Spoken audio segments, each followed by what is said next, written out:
مقاعدكم سنبدأ بعد قليل. Ladies and gentlemen, please be seated. We're going to commence shortly. Thank you.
الرجاء الجلوس في مقاعدكم.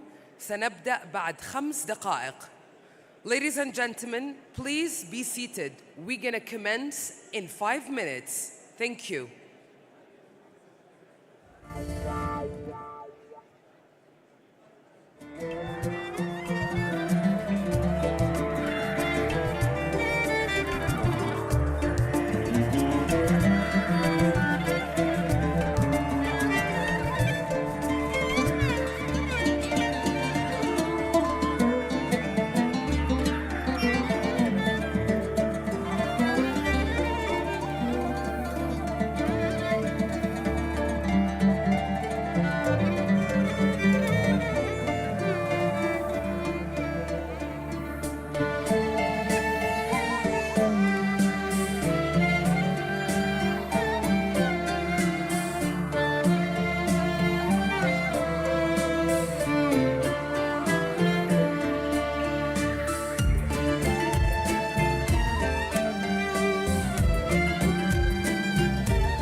وبركاته.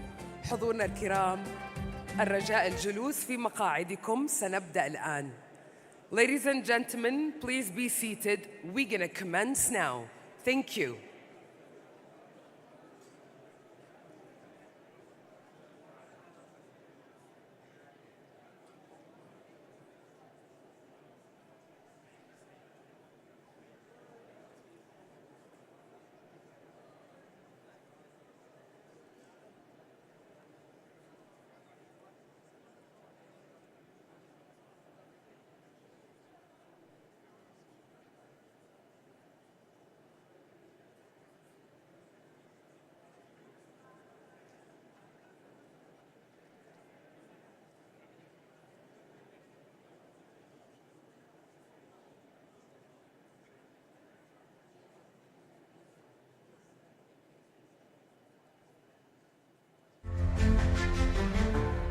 Two lands, inspired by proud histories, with a vision for a brighter future.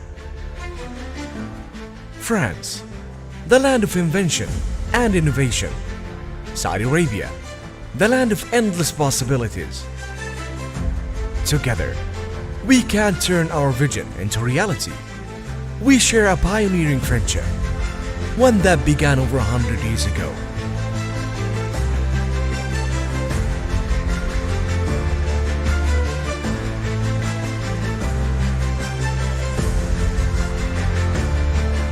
And today, their friendship is stronger than ever.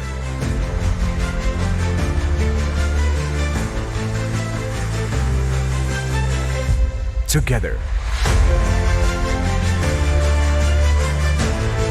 we are pushing our potential further and further.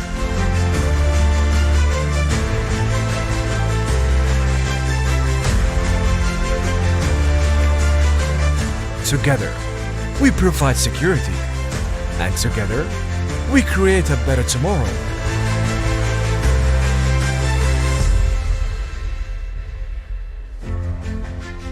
Today, Saudi Arabia and France come together with a clear vision. A vision based on trust, partnership, and ambition.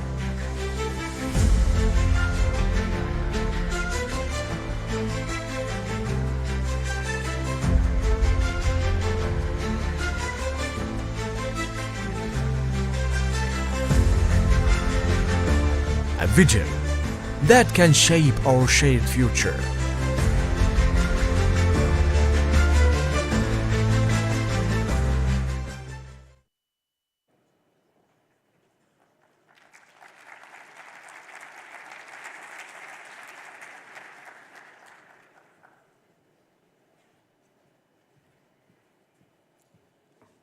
Assalamu alaikum rahmatullahi wa barakatuh. Good morning, Your Highnesses, Your Excellencies, esteemed guests, ladies and gentlemen, Mesdames et Messieurs, bienvenue en Arabie Saoudite. Nous sommes ravis de vous avoir avec nous aujourd'hui, vraiment. Welcome to the Saudi-French Investment Forum, where we gather to explore the dynamic intersection of opportunity and collaboration between two nations. Under the theme of investing to leverage both promising visions. My name is Wam Dakhil. I'm a Saudi journalist and TV presenter, and it's my great pleasure to be your host for this exceptional event. As we delve into the sessions ahead, featuring a diverse selection of topics that really reflects the depth of the bilateral relationships between Saudi Arabia and France.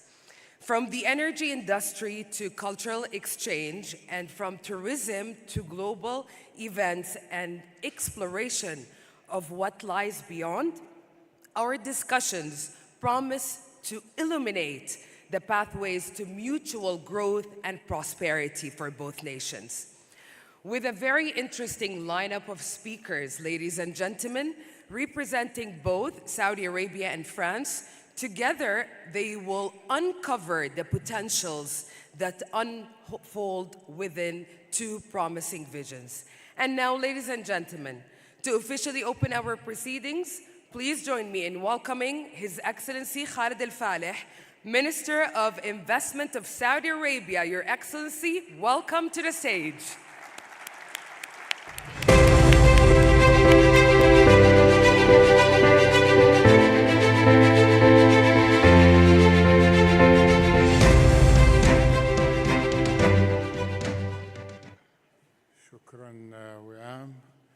بسم الله الرحمن الرحيم الحمد لله والصلاة والسلام على رسول الله صاحب السمو الأمير فيصل بن عبد العزيز بن عياف صاحب المعالي أخي وزميلي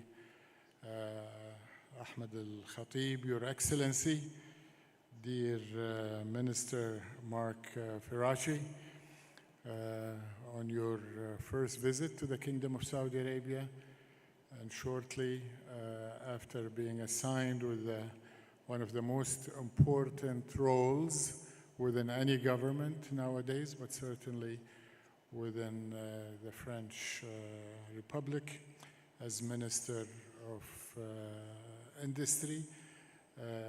Excellencies, ladies and gentlemen, Assalamu alaikum wa rahmatullahi wa barakatuh, as'adallah sabahakum.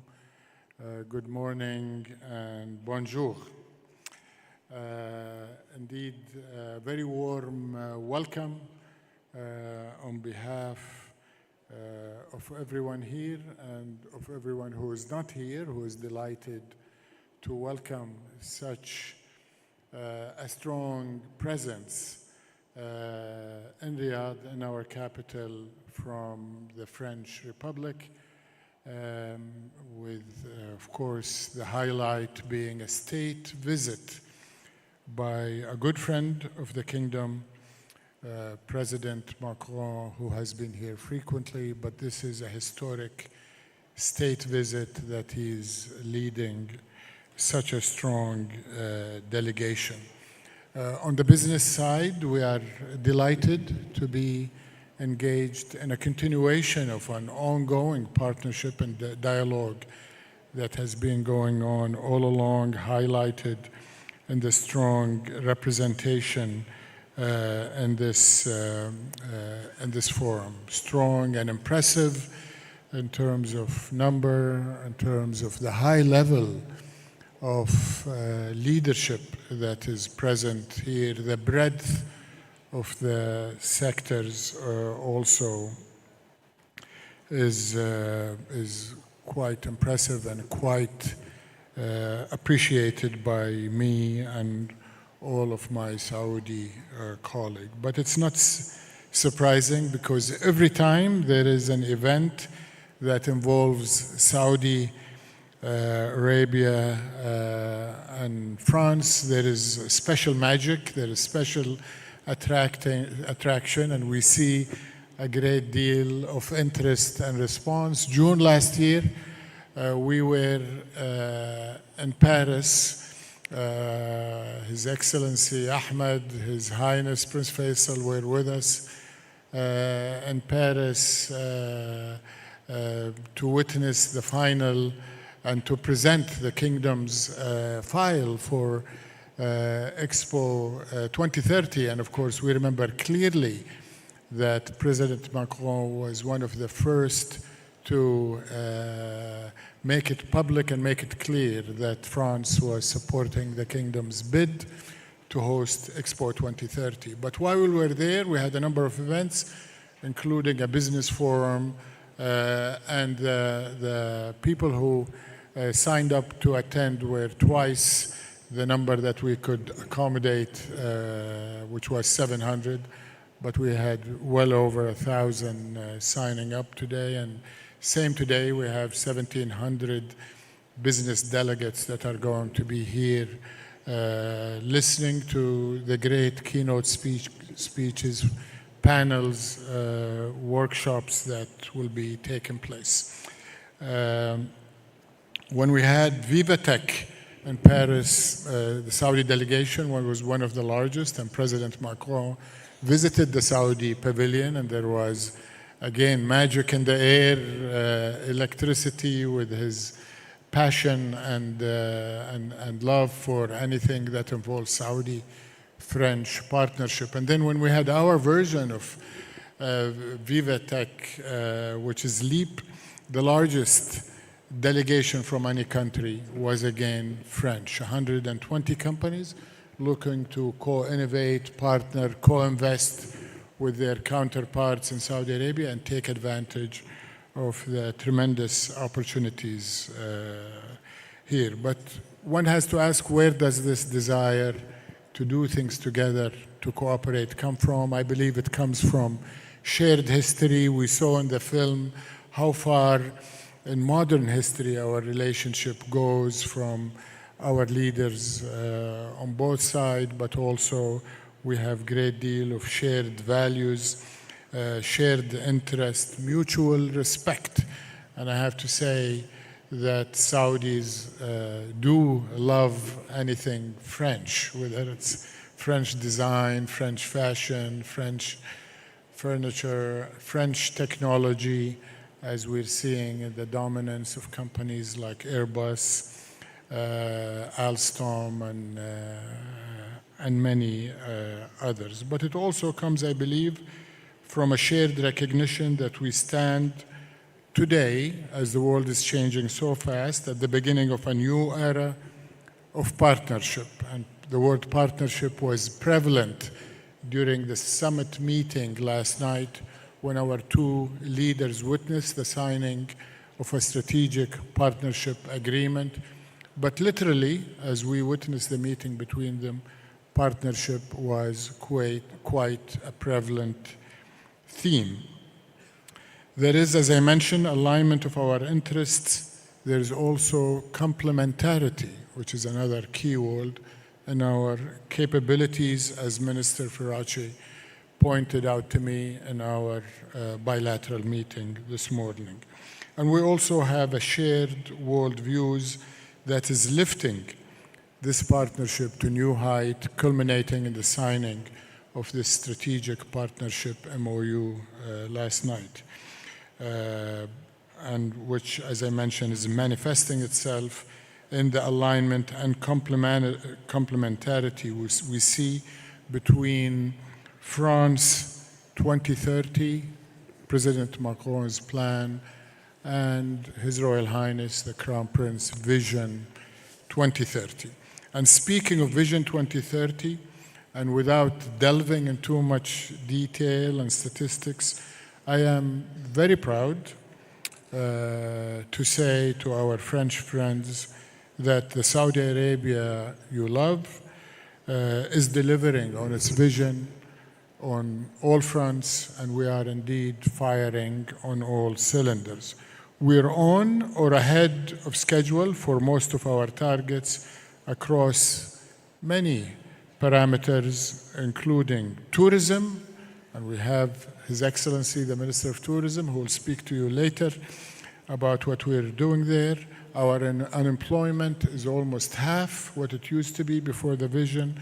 Our female participation in the workforce is double, exceeding our 2030 target already 2 years ago. Our GDP has gone up by 70%, and we're the second fastest growing country within the G20, mostly and consistently driven by GDP in the non-oil economy.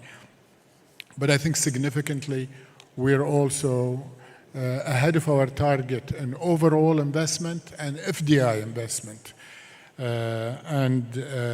I'm glad to say, and I say it with confidence because I've looked at the data, which I'll share with you briefly on the bilateral relation. A lot of this success has come about by partnership with France. You have played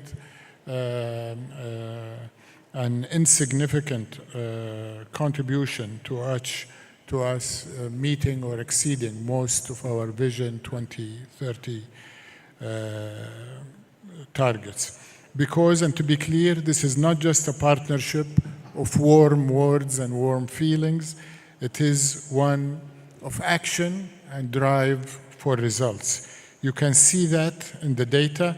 The value of our trade relationship exceeded 10 billion euros last year, and I think it has the potential to grow much more. And with roughly 3 billion euros of French investments flowing into the kingdom in 2023, France's accumulated FDI in Saudi Arabia reached over 17 billion euros. placing France second amongst the countries investing in the kingdom.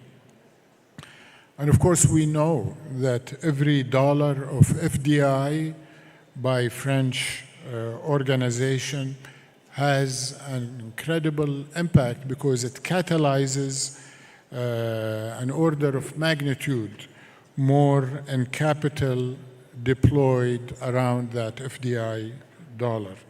We're equally proud to be hosting in Saudi Arabia, registered with the Ministry of Investment, close to 500 leading French companies in the kingdom. And I think significantly 30 of these companies have established their regional headquarters here in Riyadh, because their target is to partner with the kingdom, not just for the Saudi market, but to use Saudi Arabia as a platform to reach much beyond, not just in the region in the Middle East, but much more beyond.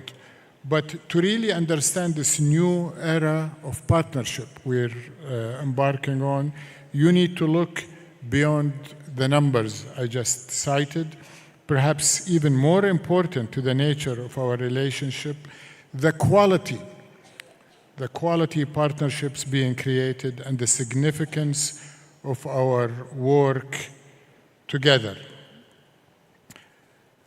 You see this exemplification of partnership today in the significant French presence I mentioned, while the kingdom hosts major global summits and events all related to the environment. Some of them will be graced by our two leaders today, including the Water Summit. And certainly the signing today on this stage later on of 3 landmark agreements supporting sustainable energy and the green energy transition builds on the already important presence of energy and water global leaders from France, companies like Veolia, Suez, Engie, and EDF, amongst others who are already in Saudi Arabia from France. In addition, the most ambitious sustainable chemicals undertaking in our country today is Amiral, which builds on SATOP, which has been catalyzed by Total Energy and Saudi Arabia, again exemplifying how that FDI dollar catalyzes an order of magnitude of total capital. I believe between SATORP and Amiral, we have over 25 billion euros directly in the two investments, not to mention the downstream value chain. And of course, in energy and sustainability, we're proud of the role being played by Air Liquide, which has been active in the kingdom in the area of hydrogen, and I'm sure they will be doing more. Your Highness, Your Excellencies, ladies and gentlemen, we also see this new era of partnership and sustainable mobility. Because as we speak, as we're sitting in this hall, President Macron is visiting 3 new metro stations across our vibrant capital, Riyadh.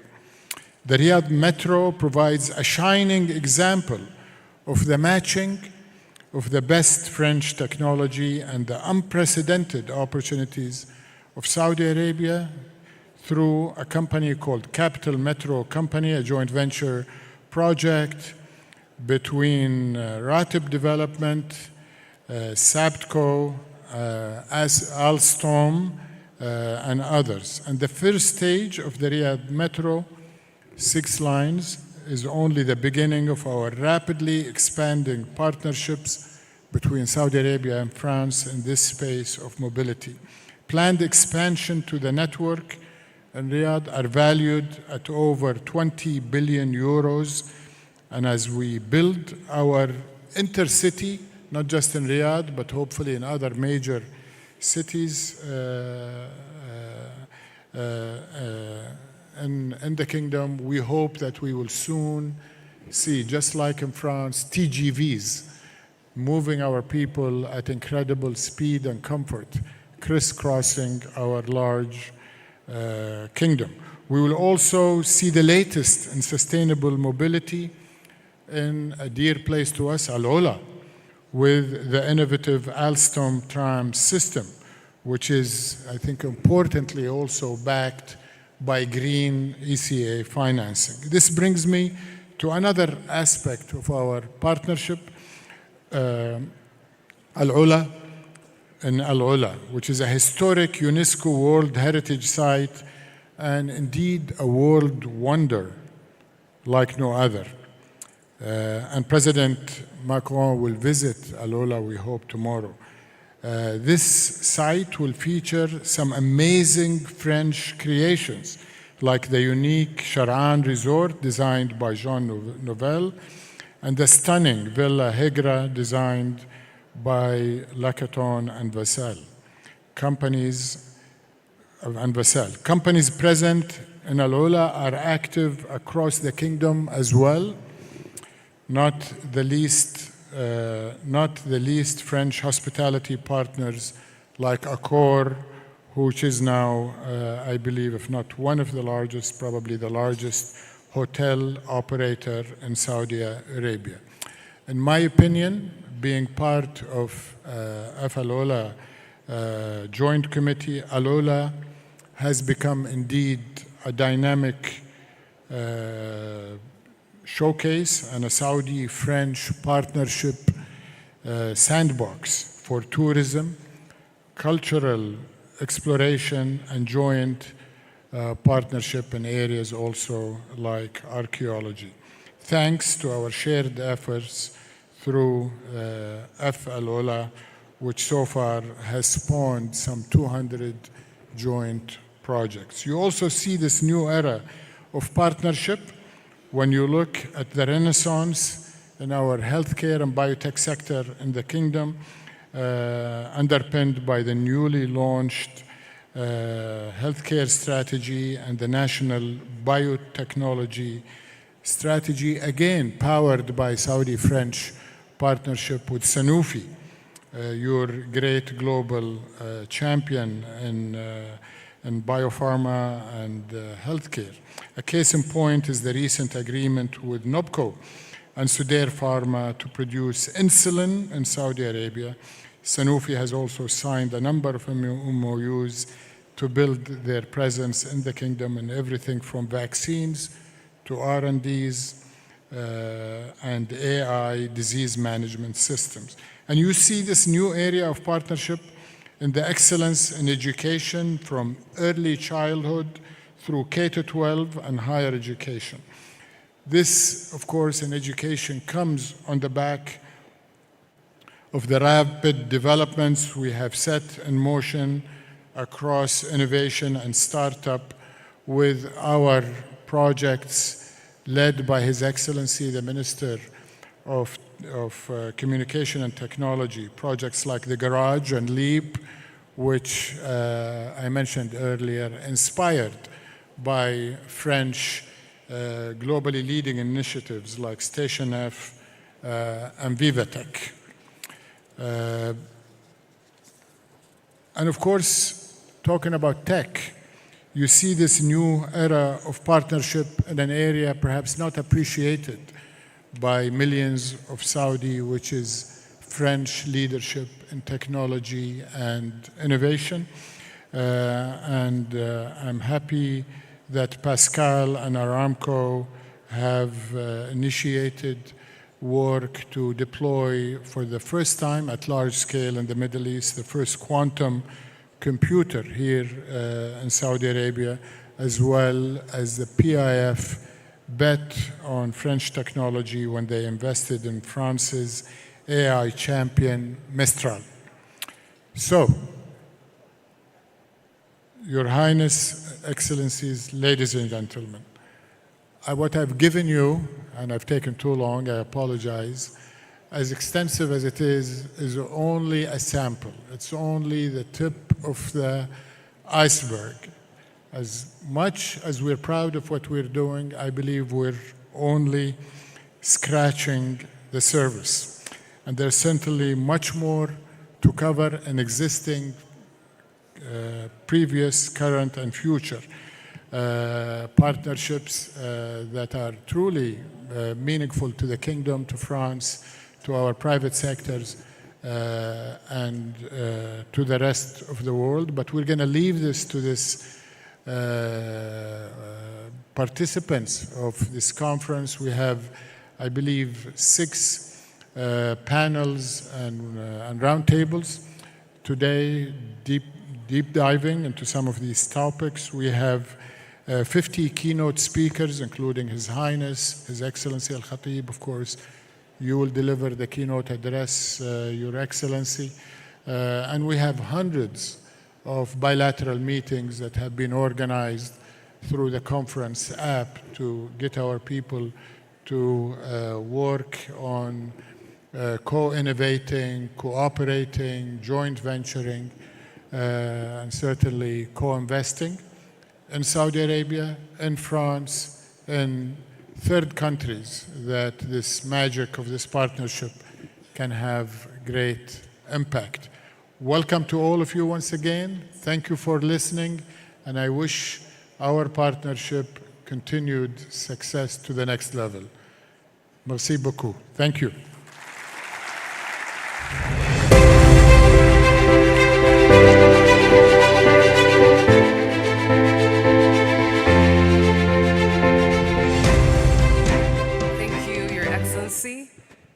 Your insights, as always, have not only set the perfect, powerful tone for our event, but also highlight the unwavering commitment of the Kingdom of Saudi Arabia to fostering a vibrant investment climate. Just to mention, ladies and gentlemen, we distributed translation devices on all chairs, and you have Channel 1 Arabic, Channel 2 English, and Channel 3 French. If you need one, our ground team will be more than happy to assist you. And now, ladies and gentlemen, it is my pleasure to welcome His Excellency Marc Ferracci, Minister Delegate for Industry, the French Republic. Bienvenue, Son Excellence.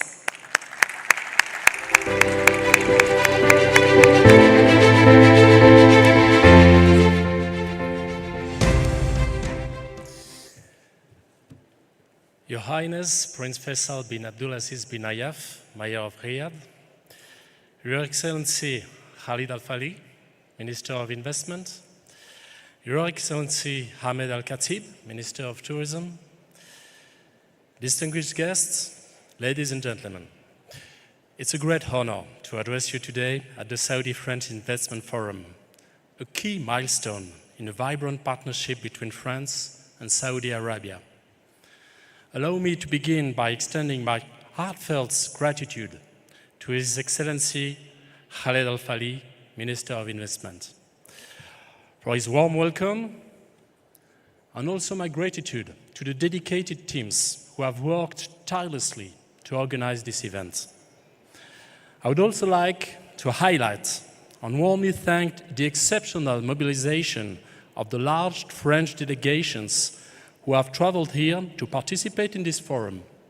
Nearly 400 representatives of French companies brought together through the efforts of Business France, MEDEF International, and the services of the French Embassy. Their presence underscores the deep commitment of France's private and public sectors to this unique partnership with Saudi Arabia. This forum comes at a time of profound transformation. Saudi Arabia, under the ambitious leadership of His Royal Highness Crown Prince Mohammed bin Salman, is redefining its future through Vision 2030. This bold initiative spans every sector, economic, societal, and cultural, and has already positioned the kingdom as a global leader in innovation, sustainability, and diplomacy. France, through its own strategic roadmap, France 2030, shares these ambitions. Both initiatives are rooted in a common goal: to foster innovation, embrace sustainability, and create opportunities for future generations. Together, Vision 2030 and France 2030 form the foundation for deepening collaboration across all sectors, from energy and technology to culture and education. It is in this spirit of partnership that we gather today, not only to celebrate the progress we have made, but to explore how we can achieve even greater heights together. Allow me to share 3 key messages as we embark on this important day of discussions. First, a message of recognition and pride. Saudi Arabia is undergoing one of the most ambitious transformations in modern history. The kingdom's efforts to diversify its economy, modernize its infrastructure, and embrace innovation are unparalleled. Projects like Diriyah, Qiddiya, the Red Sea Project, or King Salman Park illustrate a commitment to sustainable development that balances heritage, modernity, and environmental stewardship. These projects, along with Saudi Arabia's successful bids to host the Expo 2030, the FIFA World Cup 2034, and the Asian Winter Games 2029, position the kingdom as a leader on the global stage. They represent not only Saudi Arabia's ambition, but also its ability to deliver transformative initiatives that inspire and captivate the world. France is proud to stand alongside Saudi Arabia in this journey. As the second largest foreign investor in the kingdom, our companies are deeply engaged in supporting Vision 2030 across key sectors, from energy and infrastructure to advanced technologies. French expertise is making a tangible impact, helping to drive the kingdom's ambitions forward.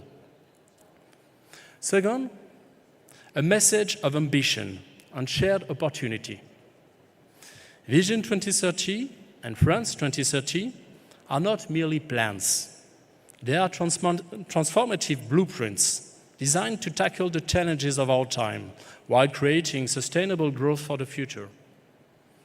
These strategies converge in key areas such as energy transition, technological innovation, and the development of smart, inclusive cities. Saudi Arabia's commitment to carbon neutrality by 2060 and France's own goal of net zero emission by 2050 open up vast opportunities for collaboration in renewable energy, hydrogen, and clean technologies. Together, our countries are working on transformative initiatives that set new benchmarks for sustainability, whether in energy, urban development, or environmental stewardship. These collaborations are a testament to how innovation can drive solutions that benefit not only our nations, but also serve as models for other regions worldwide. In France, our leadership in innovation and investment is reflected in our status as the most attractive European destination for foreign direct investments for the 5th consecutive year. This ecosystem, built on a foundation of world-class education, cutting-edge research, and a thriving entrepreneurial culture, offers unparalleled opportunities for collaboration. By working together, French and Saudi companies can deliver on the ambitions of both Vision 2030 and France 2030, creating new opportunities and addressing global challenges. Finally, a message of confidence in our future.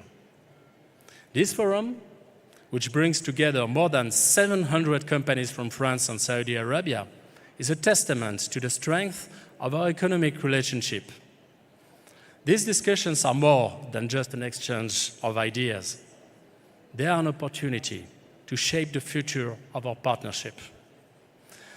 I am particularly eager to listen to the conversations that will unfold today, focusing on themes that are central to our shared vision: energy transition, technological innovation, and sustainability. These discussions will not only highlight the challenges we face, but also the opportunities to go further and achieve greater sustainability together. French companies have already proven their ability to contribute meaningfully to Saudi Arabia transformation. At the same time, we encourage Saudi companies to explore the opportunities that France offers. Our country combines world-class infrastructure, a robust legal framework, and access to the broader European markets, making it an ideal destination for investment. Excellencies, ladies and gentlemen, this forum is a celebration of the progress we have made together, but it is also a call for action. The transformations envisioned by Vision 2030 and France 2030 are within our reach, and it is through collaboration that we can turn these visions into reality. I thank you for your commitment and your presence here today. I am confident that the discussions during this forum will pave the way for innovative projects and further strengthen the bonds between our countries. Thank you very much.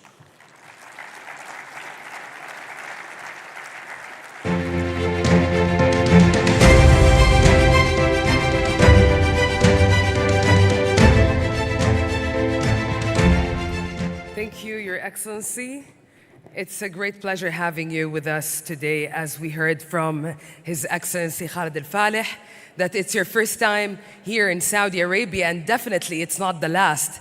Yes, that's for you, Your Excellency. Because the Saudi-French journey towards mutual growth and collaboration is really well underway. With this strong foundation, ladies and gentlemen, please join me in welcoming His Highness Prince Faisal bin Abdulaziz bin Ayaf, Mayor of the Riyadh region. Welcome, Your Highness. The stage is yours.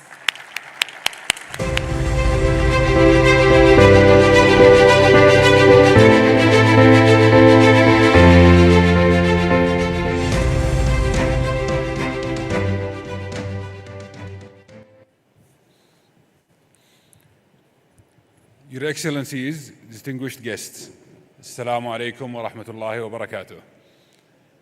It's my pleasure to stand among you today and welcome you all to our city, Riyadh, the city that is currently vibrant and full of energy that we can't even keep up with it anymore. I'm happy that it is hosting this investment forum, which reflects the strength and depth of the mutual relationship between the Kingdom of Saudi Arabia and France, a relationship that is strong in all aspects, national, local, but also among the two countries' people. Ladies and gentlemen, the relationship between the Kingdom of Saudi Arabia and France is not new. And while we are witnessing a great strength and development in current years, this builds on a very strong foundation. This relationship dates back to nearly to centuries rather than decades. And over the years, these relations have evolved significantly. A significant milestone was always achieved through mutual visits and delegations, such as the one that we're witnessing today. For instance, our late King Faisal bin Abdulaziz visited France in 1967, where he met with President Charles de Gaulle. The visit marked a major turning point, enhancing and expanding the relationship between the two nations to achieve shared goals for the benefits of both countries and their people. A more recent moment came during the visit of His Royal Highness, Crown Prince Mohammed bin Salman, to France in 2018, which further deepened these ties at all levels. Additionally, those relationships are not only through national levels, but also occur within local levels of city-to-city dialogue, where Riyadh and Paris share a strong relationship. This started and culminated when His Majesty King Salman bin Abdulaziz visited Paris in 1997, at his capacity then as the governor of this city, in which visit he signed a cooperation and friendship agreement between the two capitals, and the relationship has only been growing and expanding since that time. Distinguished guests, Saudi Arabia's Vision 2030 represents an ambitious roadmap towards a more prosperous and sustainable future. Riyadh, as the capital of the kingdom, plays a pivotal role in achieving that vision. The city is undergoing an unprecedented economic and developmental transformation, and I think it's one of the greatest stories of city development that has ever been undergone. Today, it's a very vibrant and diverse city. For instance, one of the conditions of that is that for the first time, the non-Saudi population has reached and exceeded half of the city residents, which is both a sign of a city that's diverse and inclusive, a sign of a great economy, but more importantly, it's a sign of the opportunities that the city provides and the great faith that those residents have in Riyadh's future. Indeed, with its ambition and reality, the city today stands as a grand workshop, a vibrant urban agglomeration filled with historic and visionary projects.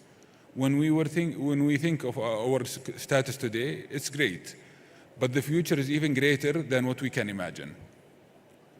Whether you consider the culture and recreational sides, Diriyah Projects is one of a kind, which highlights the unique Saudi heritage and aims to attract and showcase in a modern way.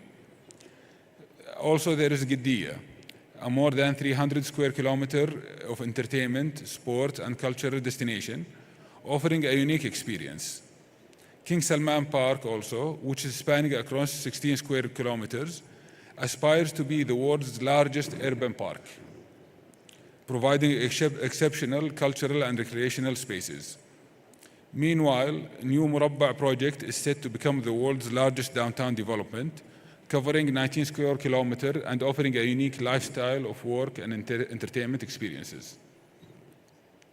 Also, just last week, we just celebrated the opening of the Riyadh Metro, which was aided by our friends in the French companies.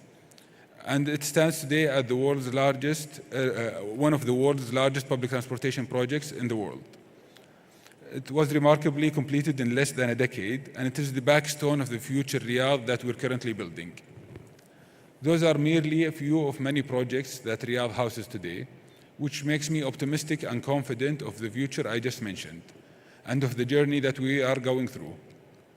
This is not our journey alone, but a journey that we invite everyone to participate in and be part of.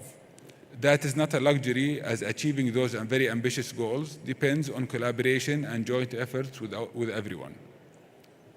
Ladies and gentlemen, this relationship between the Kingdom of Saudi Arabia and France transcends economic collaboration. It is a comprehensive strategic partnership on all aspects. Our French friends have been and continue to be key partner in the Kingdom's development projects and the city growth on all levels. And this forum serves as an important platform for collaboration and exchange of ideas.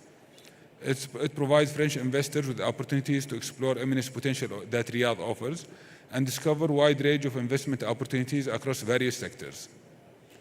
At the end, I look forward to this forum achieving its objectives and enhancing the relationship between the two nations across various domains.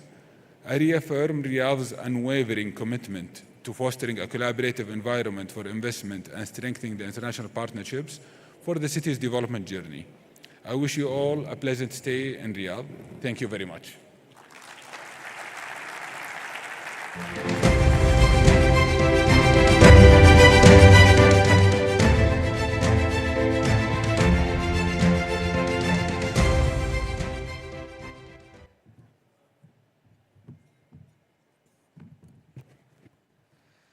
Thank you, Your Highness.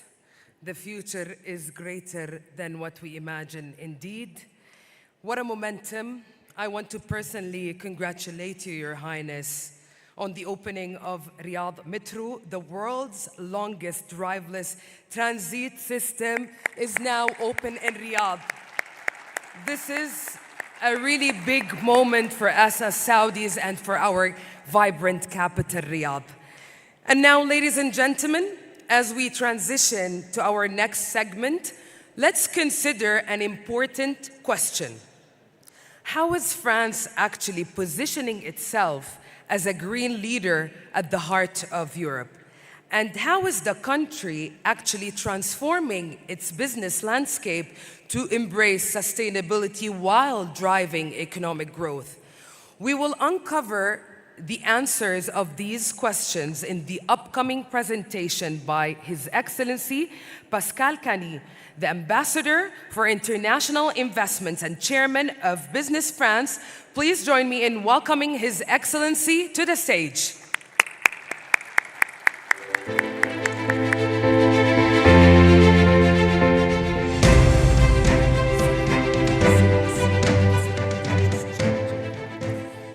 Good morning, bonjour.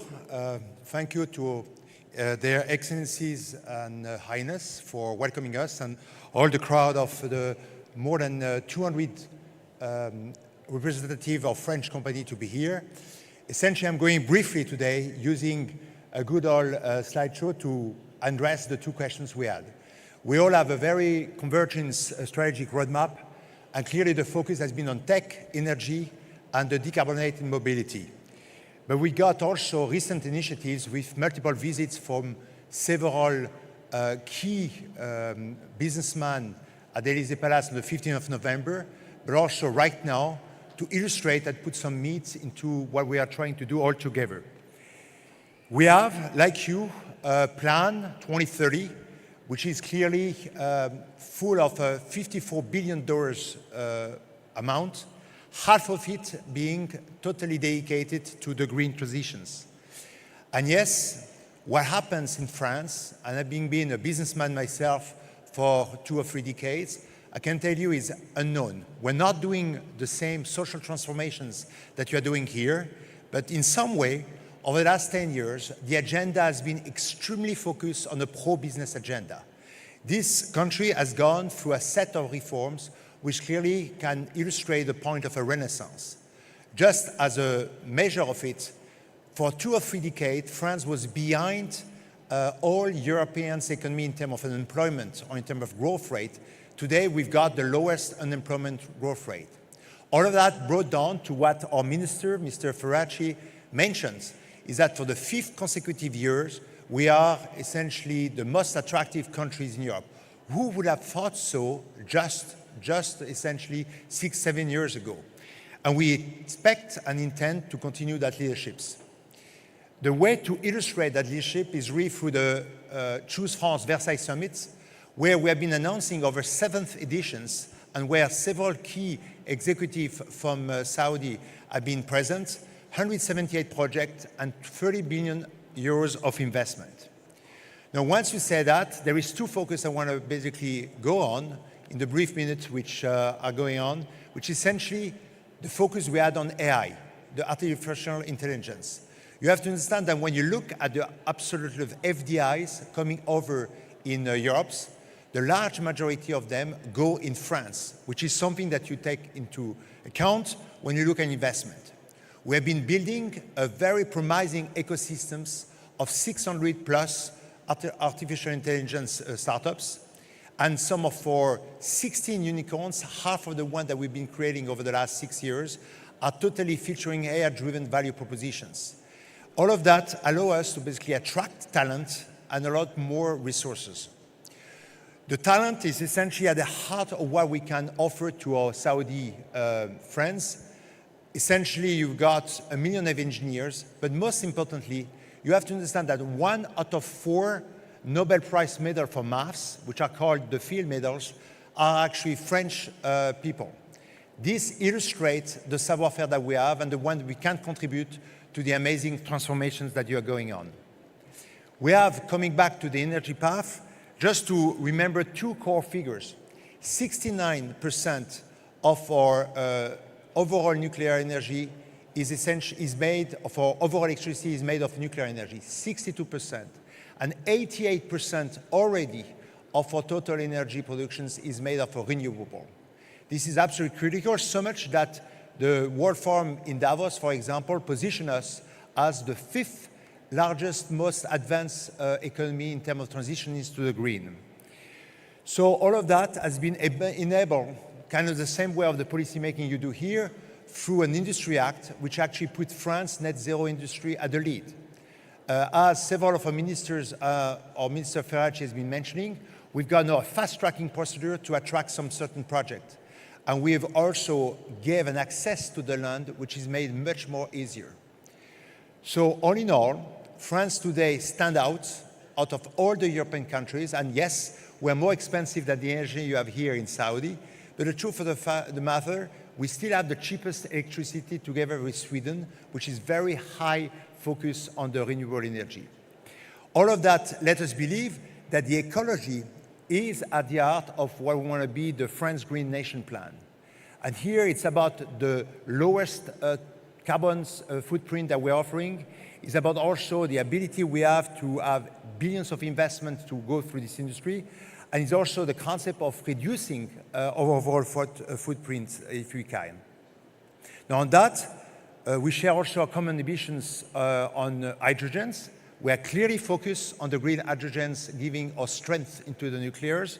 And we have got several investments in France, 9 billion, where we know that on the NEOM green hydrogen companies, many, to illustrate the point, company has been working here. Finally, we believe that France can support major Saudi projects and visions. Clearly, the kingdom tourism shift must rely on the world-leading destinations.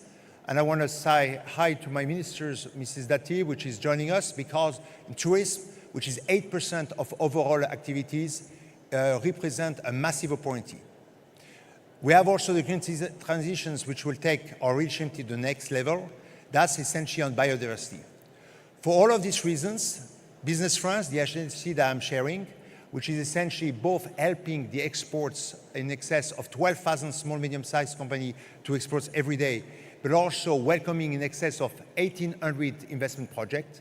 For all of these reasons, we have here today 150 companies which are ready to sign NDAs, MOU, and really engage to a different level to support the vision which has been established and presented by all of you this morning. One word to tell you that we've got an expertise which is second to none, the expertise for the upcoming event that you are running, the eSport Games in 2025, the new Riyadh Grand Prix in 2027, obviously the Expo 2030, or the Saudi Arabia FIFA World Cup in 2034. And here again, France do have some expertise and experience with the amazing Olympic Games and Paralympic Games that we had over the summer.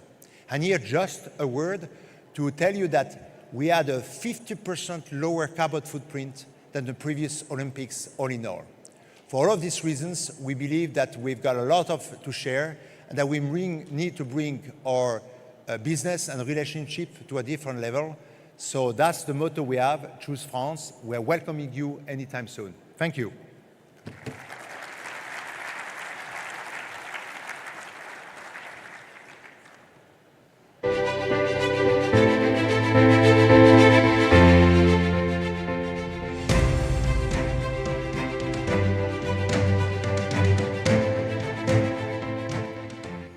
Thank you, Your Excellency. As we reflect on the insights shared by His Excellency Pascal Canet regarding France's role as a green leader at the heart of Europe, we find ourselves at a pivotal moment in the conversation about sustainability and innovation in the energy sector. With both France and the Kingdom of Saudi Arabia setting ambitious net zero goals, France aiming for 2050 and Saudi Arabia aiming for 2060. This commitment, ladies and gentlemen, opens the door to a multitude of opportunities in the realm of energy transition and carbon emission savings. This brings us to our first panel discussion titled Committed to Net Zero, 3 Decades of Opportunity Ahead. To guide us through this important discussion, please join me in welcoming our esteemed moderator, Mr. Gérard Mestrali, French President, Special Envoy of the India, Middle East, Europe Economic Corridor. Welcome, Your Excellency. The stage is yours. He's on his way to make it to the stage.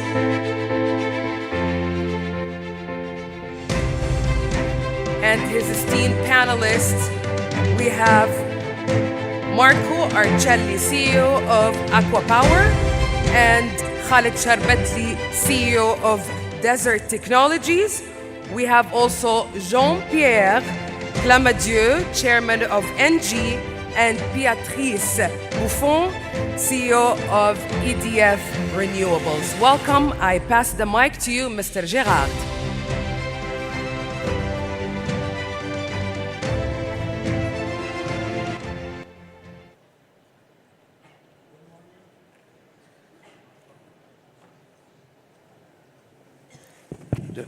Yes, it's working now. Good morning, everyone. Your Highnesses, Excellencies, ladies and gentlemen. Good morning. Welcome to the first panel.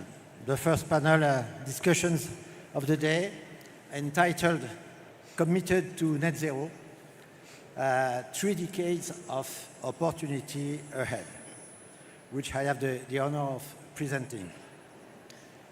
So I am a special envoy for the corridor I make, crossing from India to Europe, crossing over the Saudi Arabia, which is one of the leading members of this corridor. And I've been also for 5 years founding executive chairman of the French agency for Alula. So France and Saudi Arabia both have committed to the net zero greenhouse gas emission goals in 2050 for France and in 2060 for the Kingdom. So these targets are opening up major opportunities, particularly with the acceleration of the energy transition through the development of clean energy, carbon capture solutions, hydrogen, storage, smart cities, energy optimization, and also through technological innovation and the radical transformation of supply chains. So all these challenges require considerable investment and, of course, open up exciting prospects for cooperation between our 2 countries. So to discuss these themes, we have an amazing panel. Marco Arcelli, CEO of Aqua Power, which is Saudi Arabia's energy leading company, after the world leader Aramco, of course. Khaled Sharbatli. Khaled is CEO of the Desert Technology Holding, an independent and rising, fully integrated photovoltaic solar energy company. Jean-Pierre Clamadieu. Jean-Pierre is the chairman of ENGIE. ENGIE is a 90 billion revenue company in power, natural gas, and energy services, having invested 8 billion in Saudi Arabia. Last but not least, Béatrice Buffon, CEO of EDF Renewables and Executive Director in charge of the international division of EDF, one of the world leaders in energy. So now start the discussion. I would ask the same questions to all of you. First questions, how are your companies contributing to achieving the net zero? You could illustrate this commitment with concrete solutions or projects that you feel particularly relevant and representative. So we start for us by our Saudi friend, Marco. Thank you, Gerard. So for those who come from France and maybe don't know Aqua Power as well as it is known here in the region, Aqua Power is one of the leading companies in the energy transition in the world. We are roughly 40% owned by PIF, the Sovereign Wealth Fund, 40% by the founding families. It's a 20-year-old company, private company, and 20% is listed on the stock exchange with a market cap of about 65 billion euros, so very prominent. We work in the energy transition. We own 65 gigawatt around the globe, so not just in Saudi Arabia. We're one of the leaders in storage. We have about 20 gigawatt hour of storage between battery storage and concentrating solar power, which is increasingly relevant for integrating renewables into the systems. We're very active. We're the largest company in water desalination, seawater desalination, with 8 million cubic meters, which we increasingly do powered by solar technology In Red Sea Global, the plant is 100% solar powered. In other larger plants like Jazla, it's 30% roughly coming from solar PV. So you see how everything is coming together to make sure that we decarbonize the power sector, the power generation sector. But on top of that, we always look for always doing better what we do. And that also contributes to basically reducing emissions. So if you take, for instance, what we have achieved in water desalination, we went down from 15 kilowatt hour per cubic meter that is produced to about 2.7. That's an 80% reduction. That means less emissions. That means less land occupied for solar power generation. And in parallel, we have COP16 going on, which is really about land use, land rehabilitation. Which brings me to the next example that I would like to bring, which is in Red Sea Global. So in Red Sea Global, we're responsible for all the utilities in this marvelous new tourist destination. And what we do with that, so for instance, the wastewater, we take it, we collect it, it drops into these settlement ponds, basically, where we use technology developed with the Minister of Energy, the Oil Sustainability Program, leaves the nutrients, and we create mangrove forest, mangrove wetlands. So we're actually turning the desert green in a way, using the waste that we take from all these activities. And the next area where we're very active is the green molecules. We are the first mover. We are one of the 3 partners in the NEOM Green Hydrogen project here in Saudi Arabia. That's going to start production in 2026 together with NEOM and Air Products. And by the way, some of these offtake is going to Total Energy to greenify their refineries and their petrochemical activities in Europe. So you see the great cooperation that there is between Saudi Arabia and France, but Aqua Power and our French companies and partners. We work with Engie, with EDF, with Suez, with financing company. The total relationship between our company and French companies is in excess of $3 billion, and we see the potential to double that between now and 2030.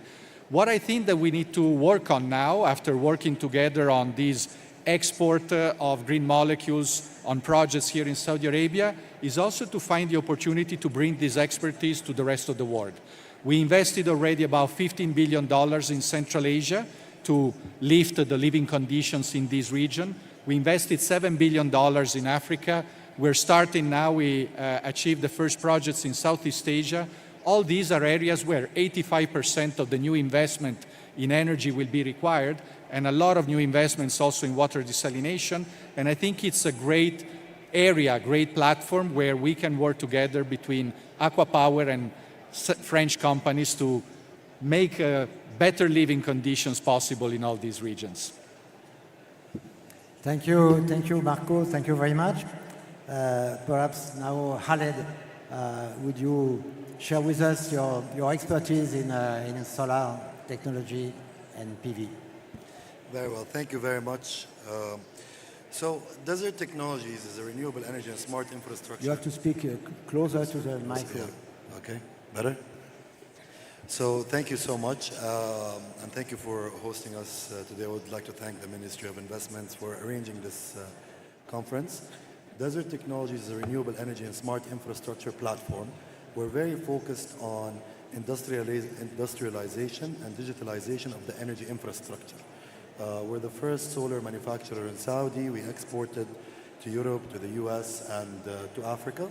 And we just recently announced with our partner, Mudun, a 5 gigawatt solar manufacturing facility that was really led by Vision 2030 and transformation towards clean energy. As you know, Saudi Arabia is the energy hub, and Saudi maintains to be the energy hub and plans to be in the future, especially with the adoption of renewable energy and smart infrastructure.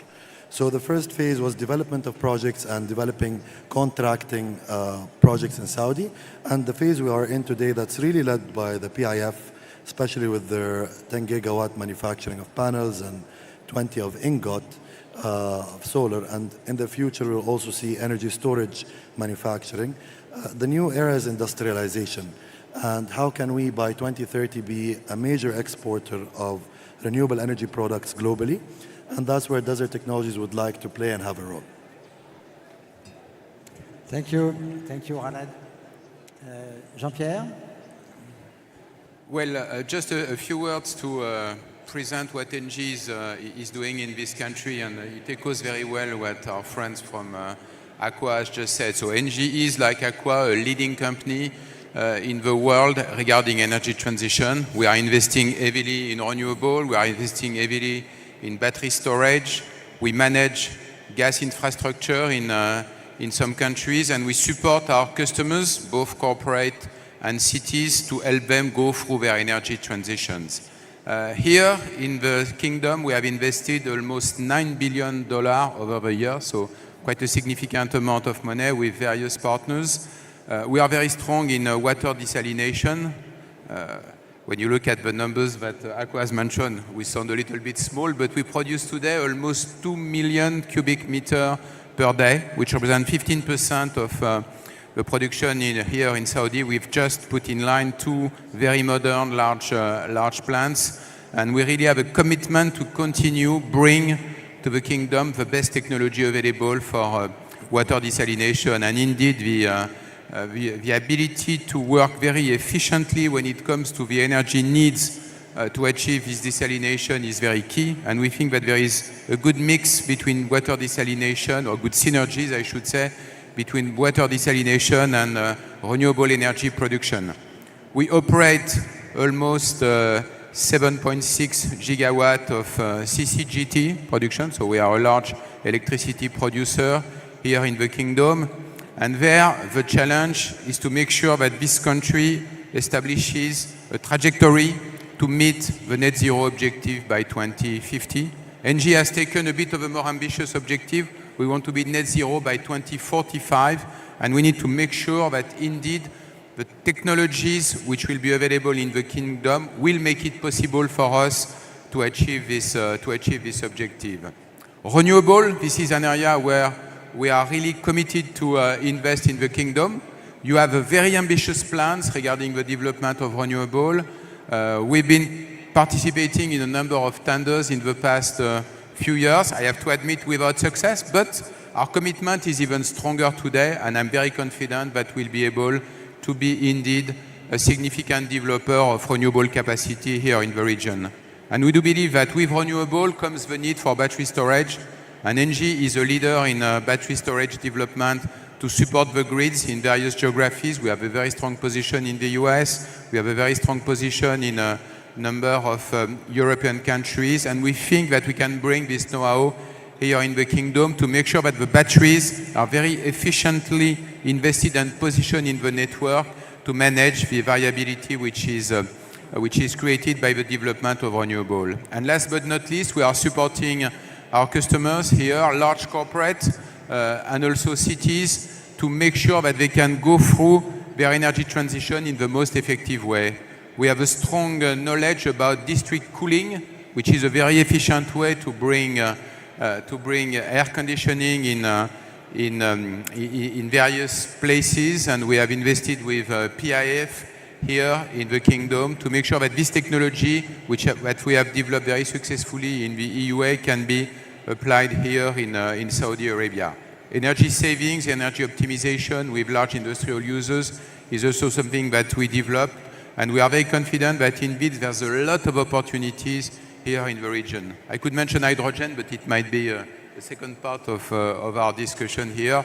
There too, we have ambition. So again, strong commitment on ENGIE in the kingdom. We have invested massively, and we are willing to continue to invest because we think that the energy transition that you have decided to put in place in this country offers indeed a lot of opportunities for international leaders like ENGIE to develop their positions. Thank you, Jean-Pierre.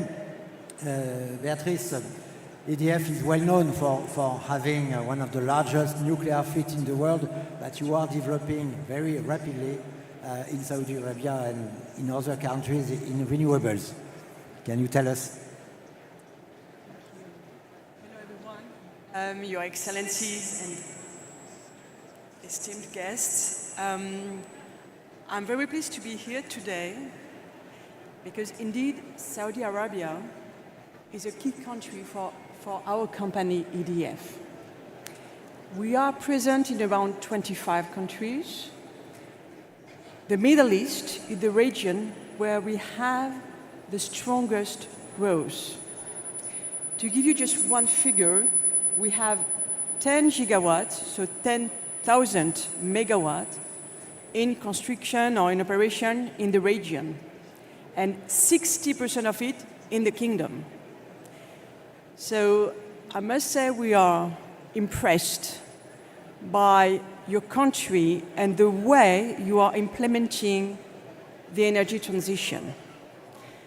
Vision 2030 is a challenge, an ambition that leads us to invest more in the country, and we're very happy to contribute to this challenge.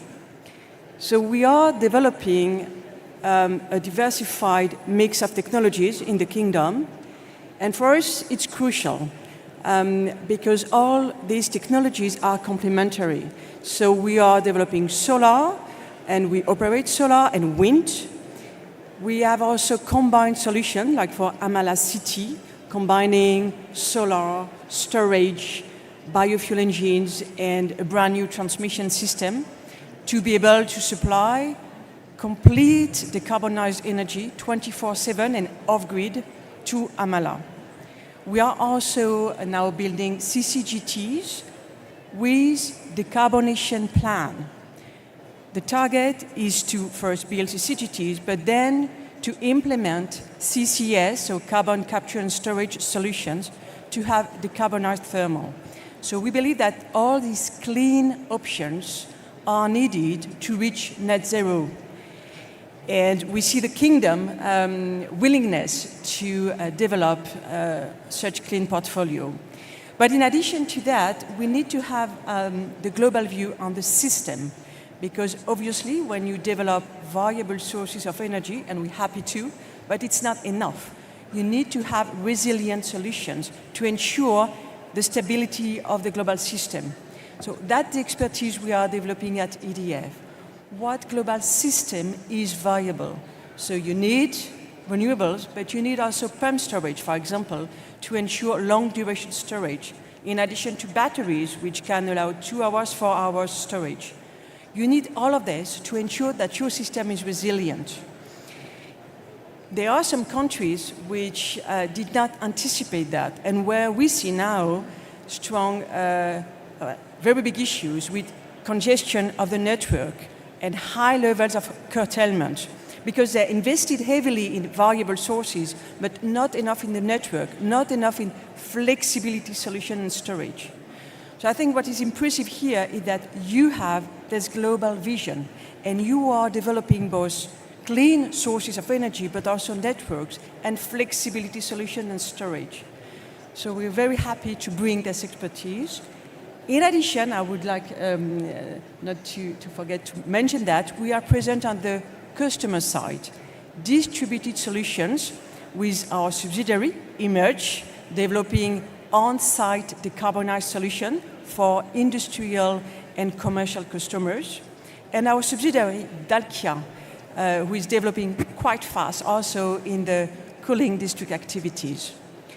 So again, very happy to be a partner of the kingdom, and hopefully we can bring a significant contribution to your vision. Thank you.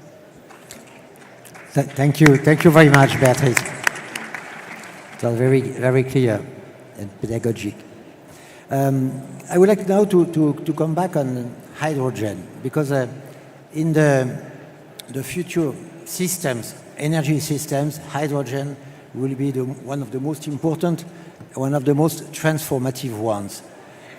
So Saudi Arabia has decided to be one of the most, if not the most important producer of green hydrogen, and Europe, including France, will be one of the most important consumer and importer of green hydrogen. So could you tell us a little bit more about your strategy on hydrogen and the challenges of the next hydrogen energy systems? Yeah. So, as I mentioned, we started the construction of a neon green hydrogen project last year. We're now more than 50%, about 60% complete. So it's really an impressive achievement. It's over $8 billion investment. And as I mentioned, a lot of the supplies is going to France, is going to Europe, almost the majority. What I see is coming from Europe in my previous career, I was looking at the hydrogen projects there and green hydrogen projects there, and I was completely skeptical. Because what I see in Europe is small projects, expensive, that require subsidies to go ahead. And so I said, it's going to be niche, it's needed, but we don't have the land, we don't have the sun, we don't have the resources to do that. Just to put it in perspective, Europe would like to produce 10 million tons of green hydrogen per year in Europe and import another 10. To produce 10 million tons, and if you scale up the neon green hydrogen project, the footprint, you need a surface as big as Belgium to do that. So I think that is quite ambitious. The other thing is, here in the Kingdom, we have more or less 3 times the sun that you have in France or Germany, and more than 2 times what you have in Spain, Italy, so in the southern part of the continent, and you have all the land you want.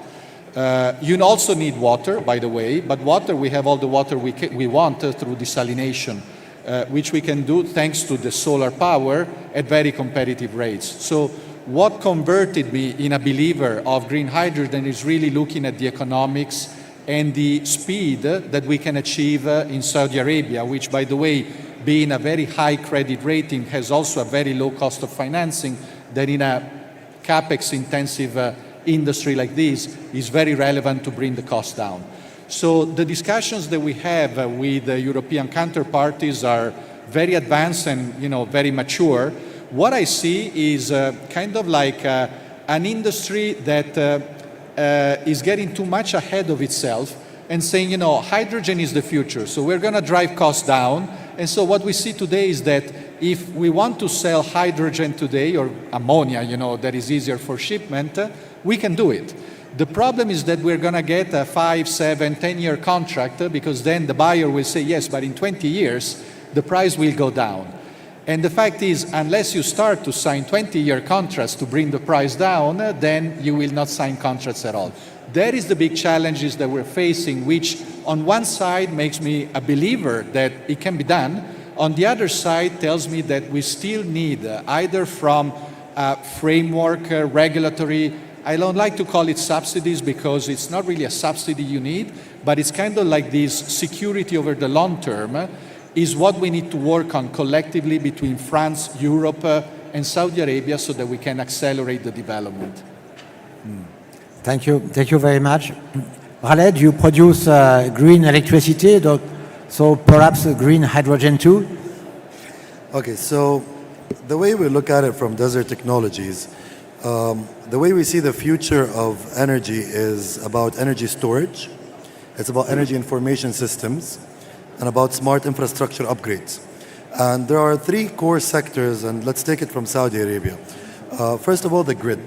Our grid will be, inshallah, by 2030, 50% renewable, which means there's a massive fluctuation in the energy production, plus a fluctuation in the demand with the increase of the industrial, which I will talk about right now. So energy stabilization systems, including hydrogen, battery storage, and others, along with energy information systems and really artificial intelligence to control this grid and to optimize this grid, is a huge sector that we really focus on. The second is the commercial and industrial. The Kingdom plans to have from 10,000 factories today to 30,000 factories in 2030, which is a massive surge in energy demand. And these factories will require the grid, but also distributed generation, where I also think hydrogen will play a major role, especially green hydrogen. The third sector is the residential, with the adoption of electric vehicle.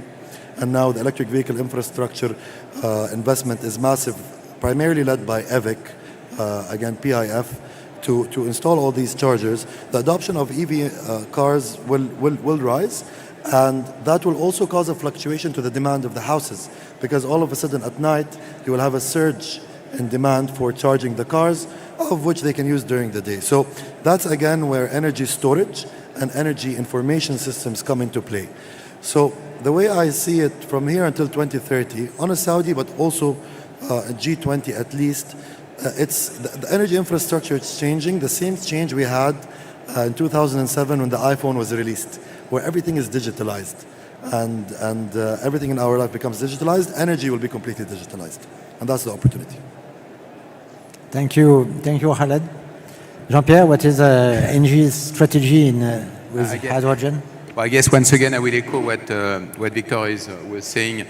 We are a strong believer. I am a strong believer in the role that hydrogen can play in the energy systems, because it's a great carrier of energy and it's a great way to greenify molecules. And in some application, some heavy industries, chemical, steel, a few others, you need indeed green molecules.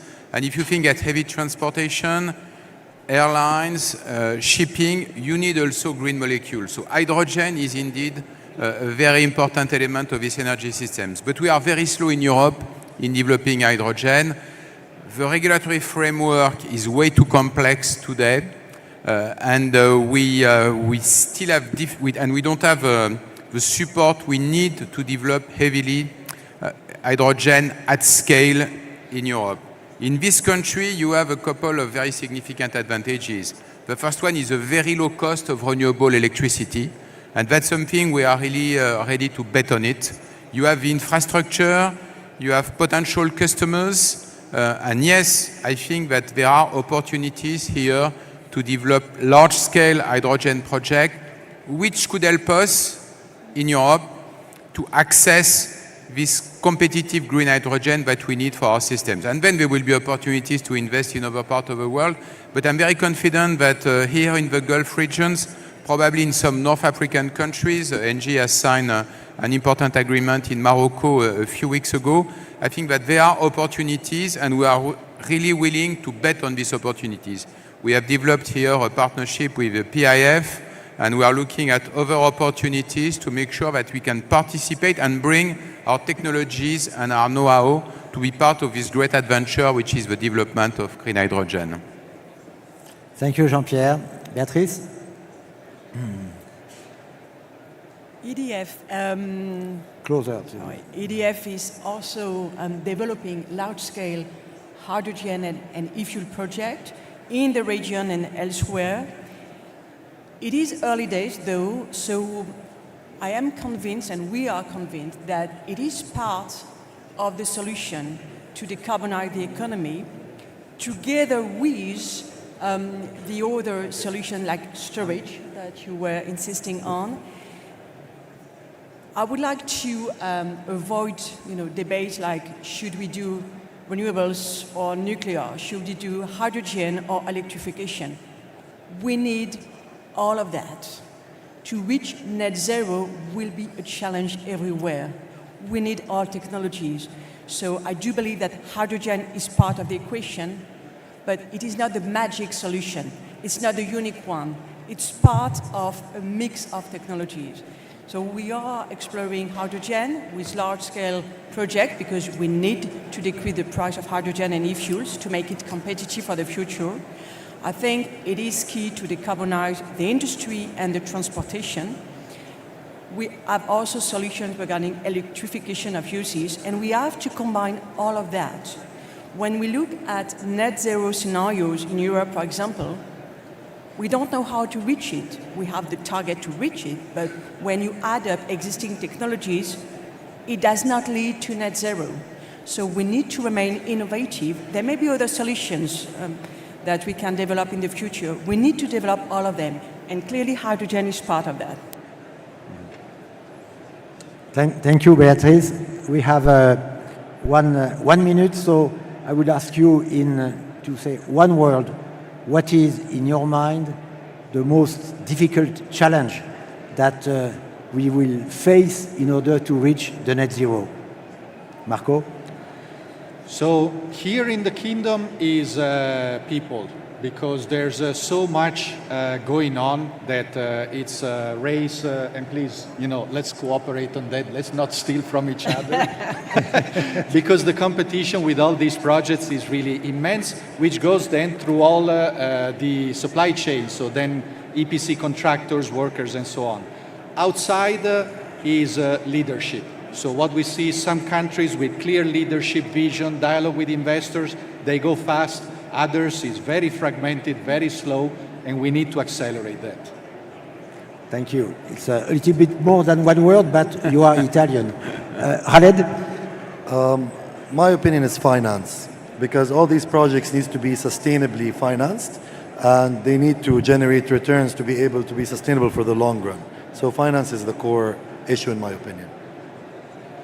Thank you. Jean-Pierre? Well, strong alignment between public and private sector. We need government to set the right frameworks, and then we need the private sector, locals and multinational companies to invest. Thank you. Beatrice, main challenge. Yeah, You the have last 6 one, seconds. It's easy for me. I will say people, finance, and expertise. Thank you very much. We Thank are you. just on time. Thank you. Thank you. You could applause the panelists.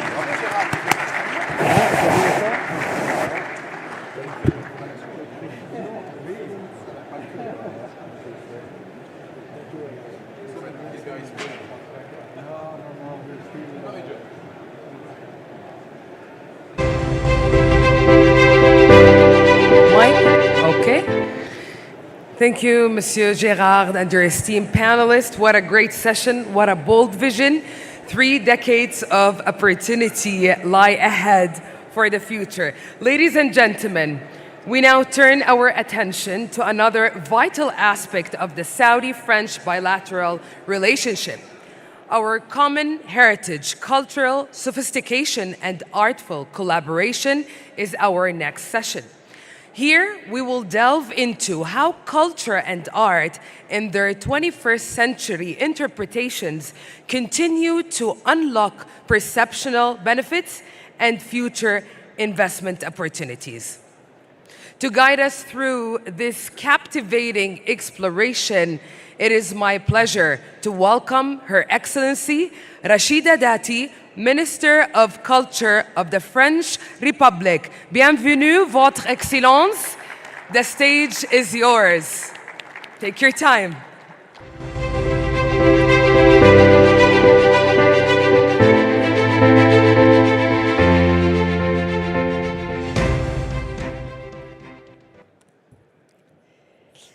Merci infiniment pour cet accueil. Mesdames et messieurs les ministres, mesdames et messieurs, tout d'abord, je suis particulièrement heureuse d'être présente à ce forum économique franco-saoudien.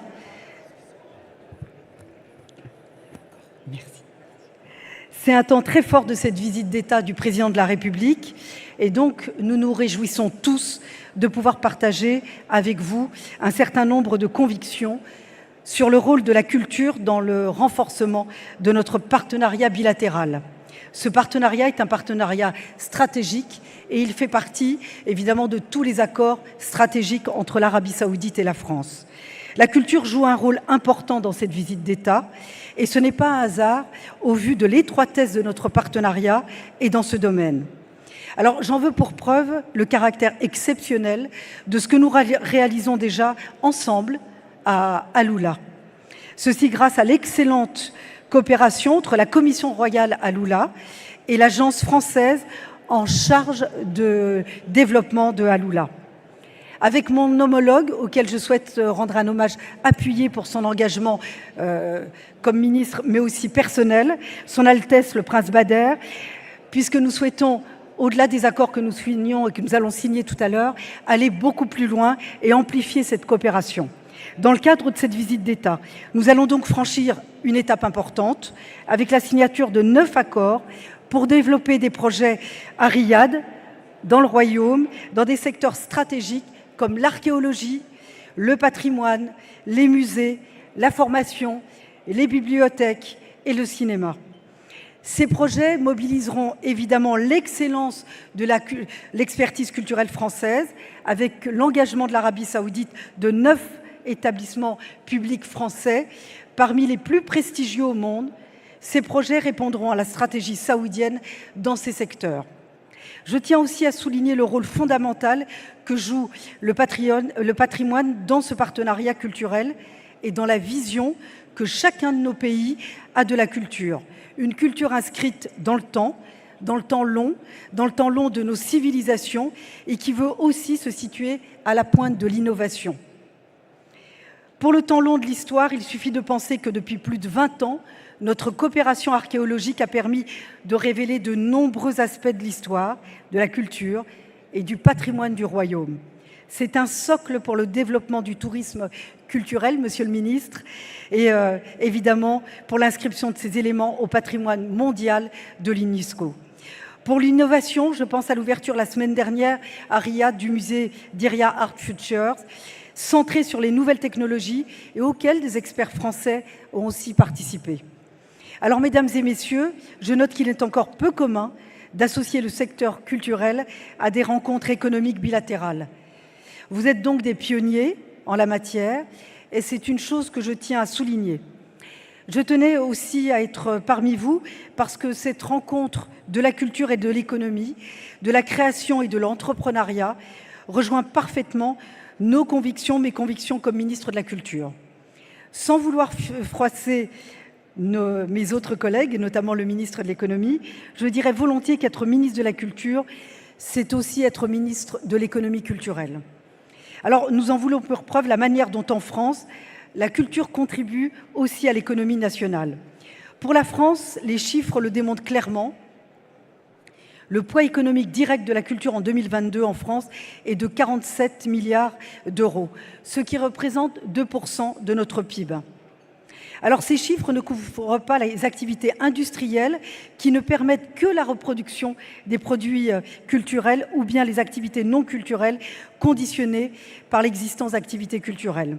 Par exemple, les effets induits, comme le tourisme. Le tourisme, justement, est largement porté en France par la culture que vient découvrir le public international.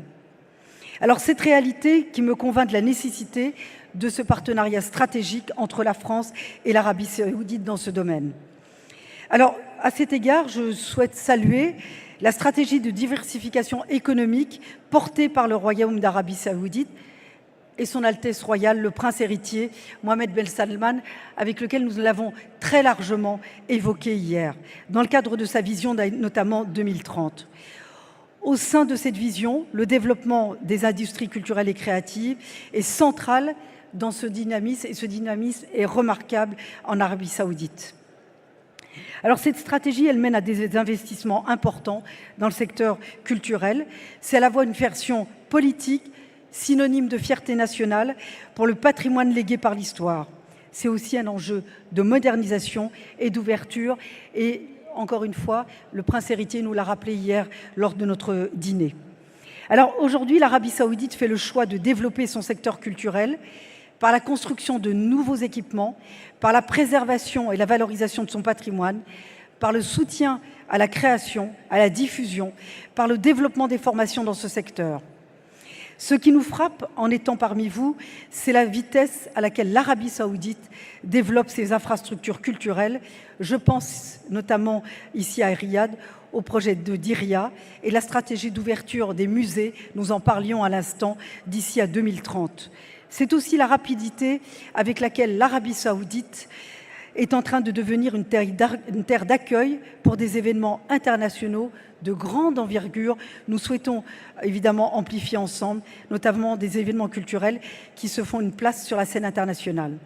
Je pense au Red Sea Festival du film notamment, à la Biennale de Diriyah, au Soundstorm Festival Musique et bientôt à 2 autres événements d'ampleur planétaire, l'exposition universelle en 2030 que nous avons largement soutenue et la Coupe du monde de football en 2034.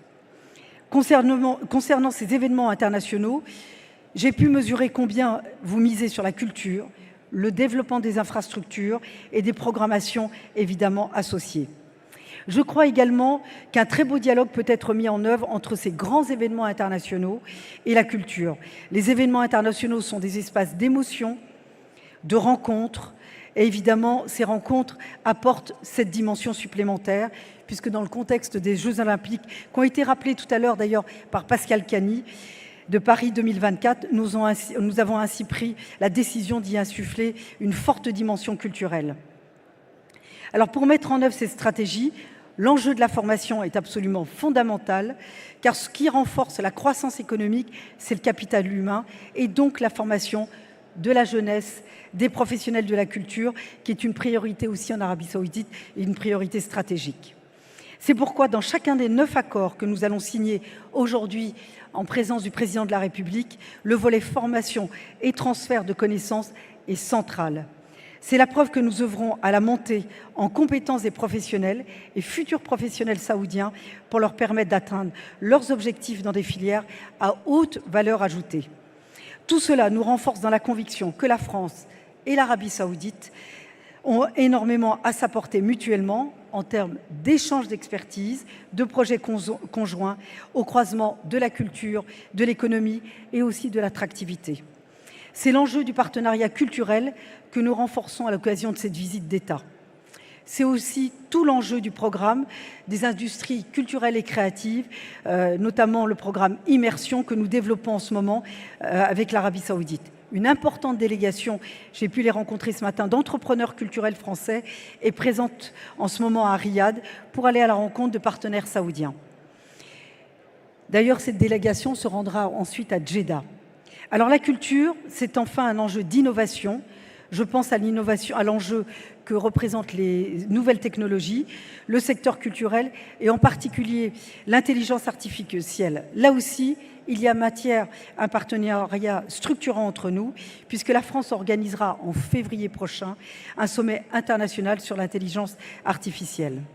Évidemment, l'Arabie Saoudite y a toute sa place. Alors, mesdames et messieurs, vous le voyez, les fondations de notre partenariat, qui est ancien, s'amplifie et s'amplifie notamment dans le cadre du secteur culturel. Ce partenariat est solide.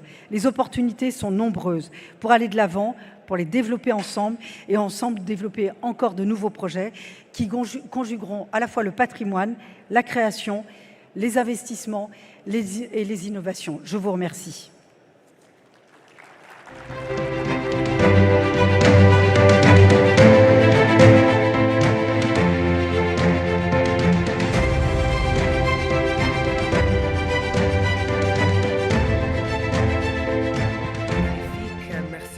Votre Excellence. You know, it's really amazing how the cultural collaboration not only enriches our societies, but also serves as a powerful catalyst for mutual respect and appreciation. Thank you, Your Excellency. That was really enriching exploration of cultural collaboration. As we immerse ourselves in the profound connections between culture and opportunity, we can't overlook the dynamic role that tourism plays in bringing our shared heritage to life. The vibrant traditions and the artistic expressions of both the Kingdom of Saudi Arabia and France not only define who we are, but also create unforgettable experiences for those who visit our lands. Today, we will hear from a key figure in this transformative journey. Please join me in welcoming the Saudi Minister of Tourism and Chairman of the Executive Council of UN Tourism, His Excellency Ahmed Al Khatib. Thank you so much for your time, Your Excellency. It's always a pleasure seeing you. The stage is yours.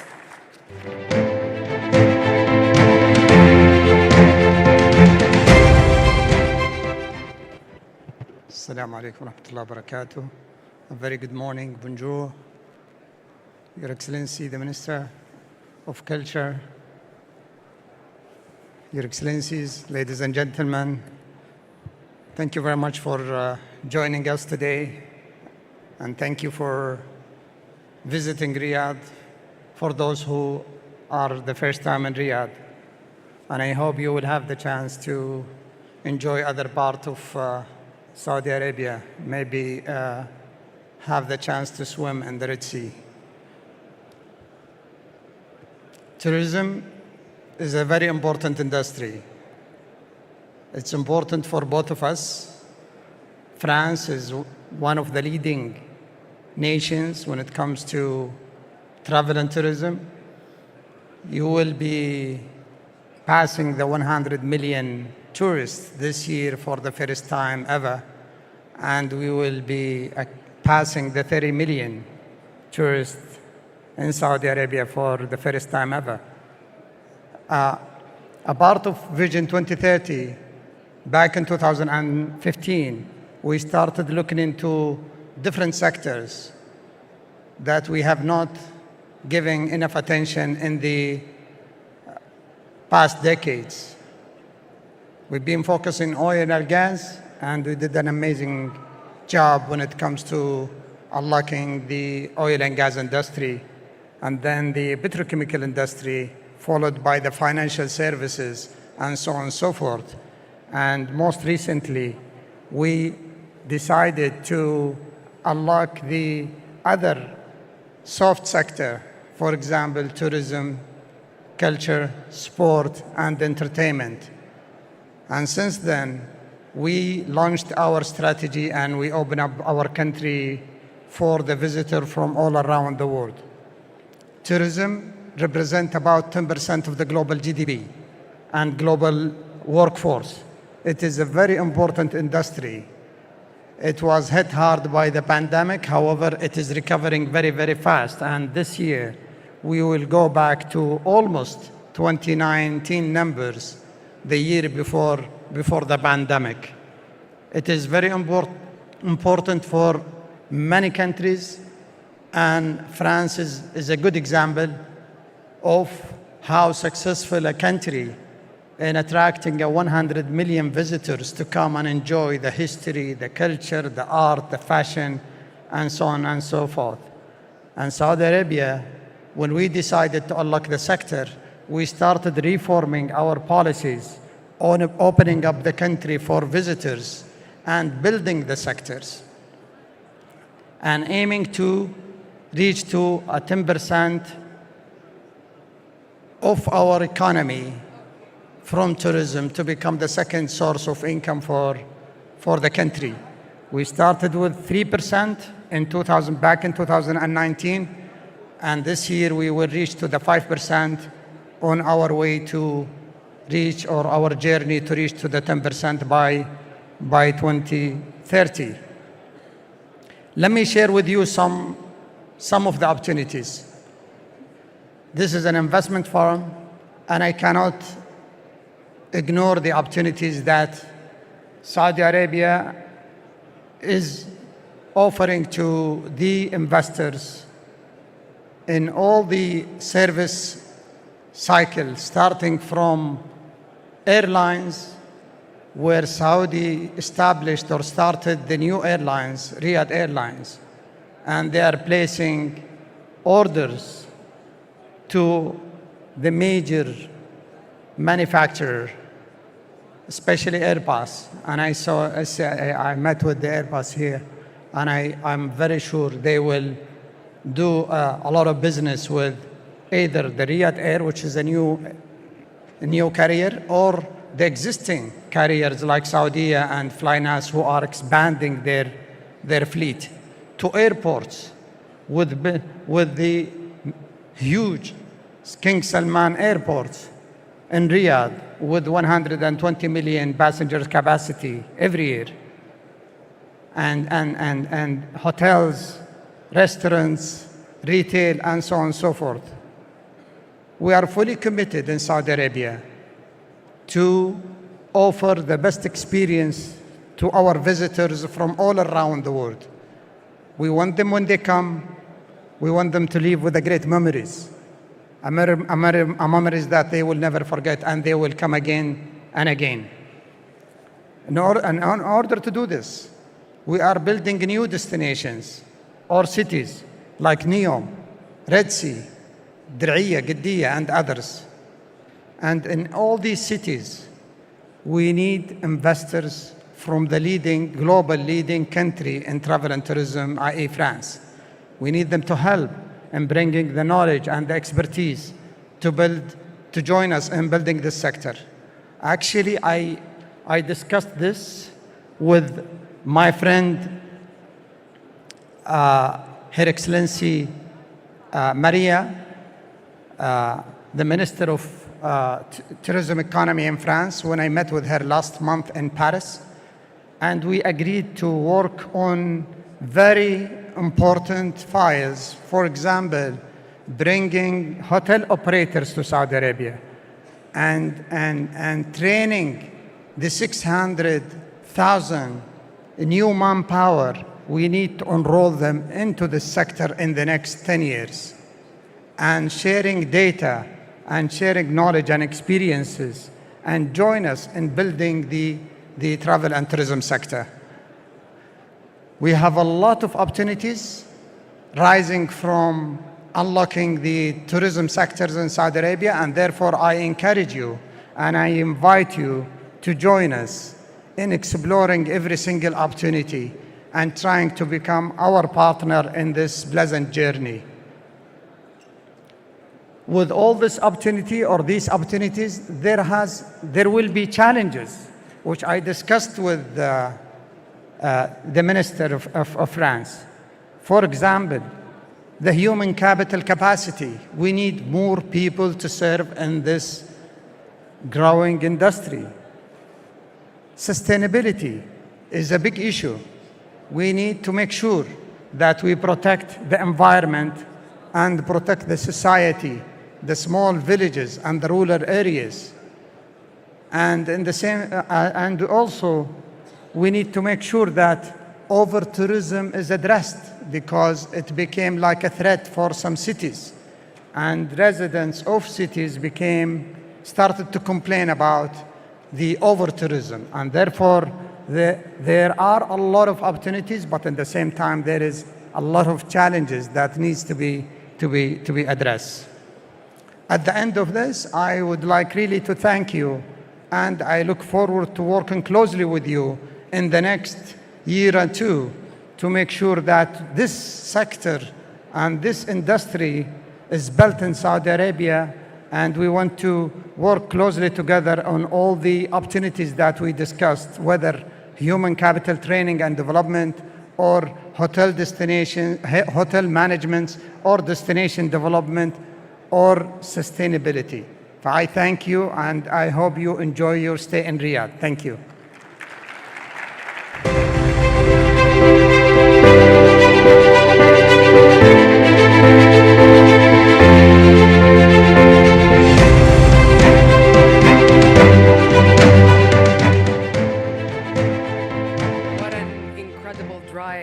Are experiencing in the Saudi tourism sector. Thank you, Your Excellency. Ladies and gentlemen, as we continue to explore the vital role of tourism, we find ourselves at an exciting intersection where cultural heritage meets extraordinary potential of global events. How can hosting global events reshape our future and elevate our nation on the global stage? Events like the Olympics, Expo, World Cup present powerful opportunities that require visionary leadership, strategic organization, and flawless execution.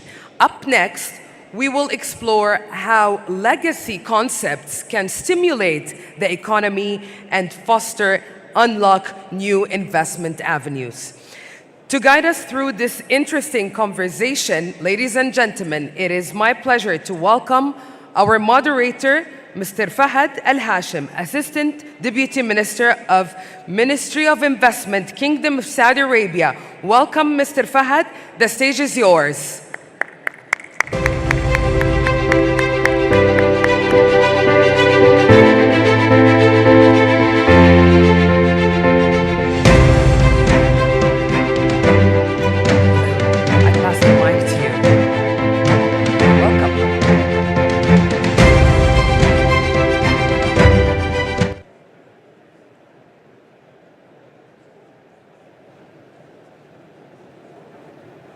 Good morning still.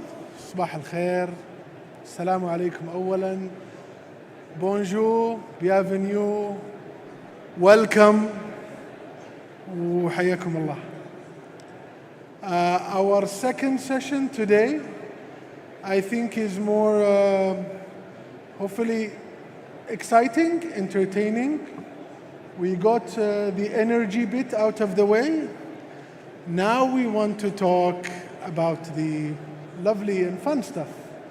So we'll be talking about tourism, events, and oh boy, we have a star-studded lineup for you today.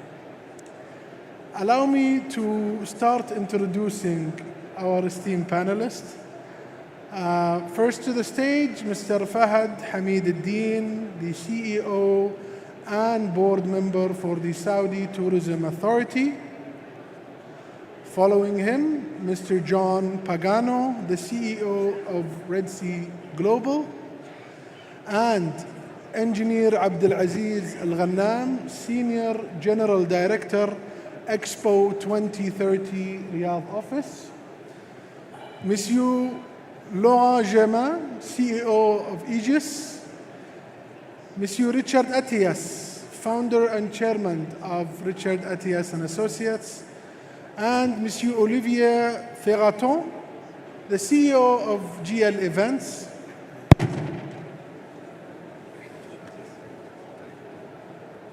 Good morning all, and I hope we stick to time, but most importantly, I hope it's entertaining. As most of our esteemed guests are aware, the kingdom has undergone a significant transformation. During this period, many of the leaders with me today have been part and parcel of a strong transformation in the tourism, the hospitality, the entertainment, but mostly the creation of mega projects and putting it all together in beautiful, well-rounded, and exciting events. The kingdom, of course, has a significant growth in the construction sector.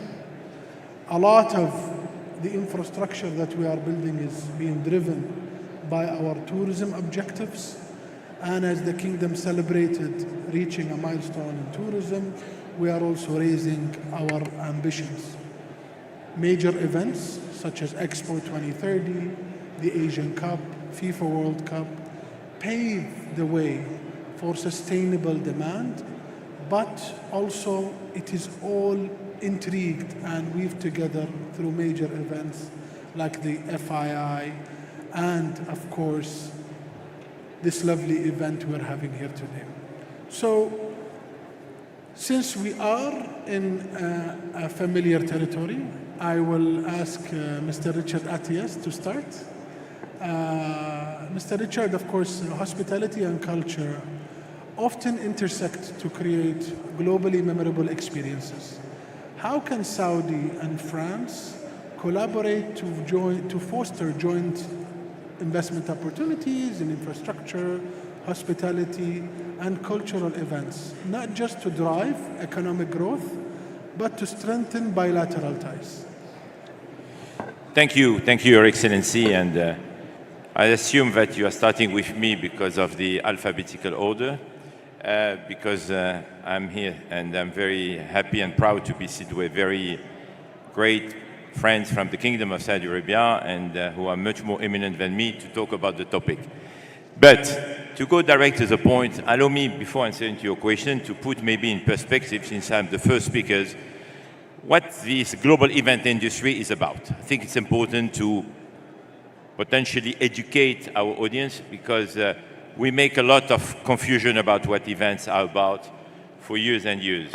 So first of all, we are talking about an industry which will represent very soon $2 trillion. So it's not a small industry. Point number one. Point number two, I think it's important to mention that global events play a very strategic role in nation branding. And we saw that recently, how France was making a pause despite some political internal turmoil during the summer of 2024, thanks to the Olympics. I never saw France, a country where I spent 30 years of my life, being so happy and so energetic than during the months of July and August 2024. And we saw that the positive impact on this Olympics was 0.4% growth of the GDP on the third quarter of 2024. Why all of this? And this is why tourism, hospitality, as you mentioned, will benefit from that. Because it is, number one, a catalyst for global recognition. It elevates the visibility. It creates powerful narratives. And last but not least, in fact, the global events are the soft power, which is an extremely important tool to attract talents. So yes, France has a long history on being architects of great events. And in total humility, I have to say that the French industry, the French event industry, has a special touch, a special knowledge. I would say that you have 3 countries, and forgive me if I am not pleasing others, who have a special knowledge on the industry. France is one of them, UK is one of them, and United States of America is one of them. These are the 3 main driving force. The Kingdom of Saudi Arabia, I can tell you, ladies and gentlemen, a country I know for almost 25 years, is becoming one of these big champions. It is a place to be for the next 10 years, at least not only for this industry, but for many industries. Because there is a vision, because, I spent 1 year of my life in Beijing in 2008 when I was organizing the opening ceremony of the Olympics. What I see now in the Kingdom of Saudi Arabia for the past 10 years remind me what happened in China. In a country of 35 million people, you see the transformation, the move, the vision, the acceleration of this industry as much as a country of 1.2 billion people.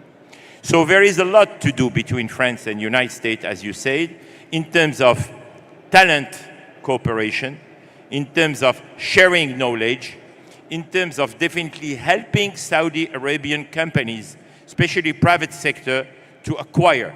It's not the place to come, take the money and run. No, it is a place to come and to invest. And this is what I always say to the friends who are coming to the FII conference, when they are coming and say, oh, we want to come to see how PF can invest in our company. No, guys, if you come here, it's to invest here. I mean it. It's not to take the Saudi money and to go somewhere else. And you will have a great return of investment. I accepted this amazing, I would say, an honorific proposal to have PIF investing in our own company. And now our own group is owned 75% by PIF, so we became a Saudi company. And I'm extremely happy to have a Saudi business partner because it helped us, and I will conclude with that for the first question, to literally survive. We were the only event company in the world which didn't stop during the COVID. We didn't get a single dollar or euro of subvention from any government. And we have offices in Paris, Dubai, Riyadh, New York, and in Africa. Why? Because we were blessed to have a Saudi partner who helped us and support us financially, but more importantly, it was the best year of our industry because it was a year where the Kingdom hosted the G20. And because we were extremely resilient, we transformed ourselves from being a global live event to being a hybrid and virtual event by creating hybrid and online and technology platforms to support the G20, the 200 events of the G20. So yes, we did that with a lot of French expertise and a French talent. So cooperation is absolutely obvious. Thank you. Amazing, inspiring beginning, and a call to action from the get-go. Thank you, Richard. Now, on acquisitions, Laurent, I recall a few years ago, we celebrated Aegis's acquisition of Amraniya. And as a great example of this partnership, and as a company that's been operating in Saudi for many years and successfully, being a specialist in infrastructure primarily, I think the scope of the projects and infrastructure have been playing a critical role in bringing a lot of these projects to life. In your point of view, what are the key elements to ensure that mega projects such as the Red Sea Global are not just built, but built sustainably and for the long term? I mean, Saudi Arabia, like many other countries in the world, are facing a paradox. They need to build new cities, big projects, infrastructure, and at the same time, they need to decrease their carbon footprint. But buildings and infrastructure and giga projects are responsible for more than 50% of the greenhouse emissions. So how do you solve this paradox? Engineers like mine, in the company, Aegis, are the ones who are capable to build, conceive first and then build the infrastructure and the new cities in a sustainable way. How do we do this? We do this with a methodology. This methodology's name is eco-design. Eco-design is a way the engineers conceive the infrastructure sustainably, making sure at every steps of the infrastructure that the technical choices made by the clients are the ones which are the least emissive. This is exactly what my company, Aegis, has done for Paris Olympics 2024. Aegis was an official sponsor of Paris 24. It was the exclusive engineering partner of Paris 2024. We worked on the majority of the big facilities, sports facilities, also the media centers, Paris 24, ensuring that the carbon footprint of the event would be half of the carbon footprint of London and Rio. And this is exactly what we are doing in Saudi Arabia, where my engineers are doing the same in all the big projects we are working on, the Metro of Riyadh, Diriyah, Qiddiya, Alula, and Neom. Amazing. Well, you just brought COP into the building. Thank you for that, to ensure our guests are also, I think what you're doing in sustainability matches with the kingdoms, and I salute you for that. The sustainable destinations, of course, needs tourists, and in tourism there is ambitions and there's sustainability, and I don't think there is an individual who's living this balance to try and seek this growth, like Fahad. Fahad, of course, as a CEO of STA, and you've been there, I think, since inception.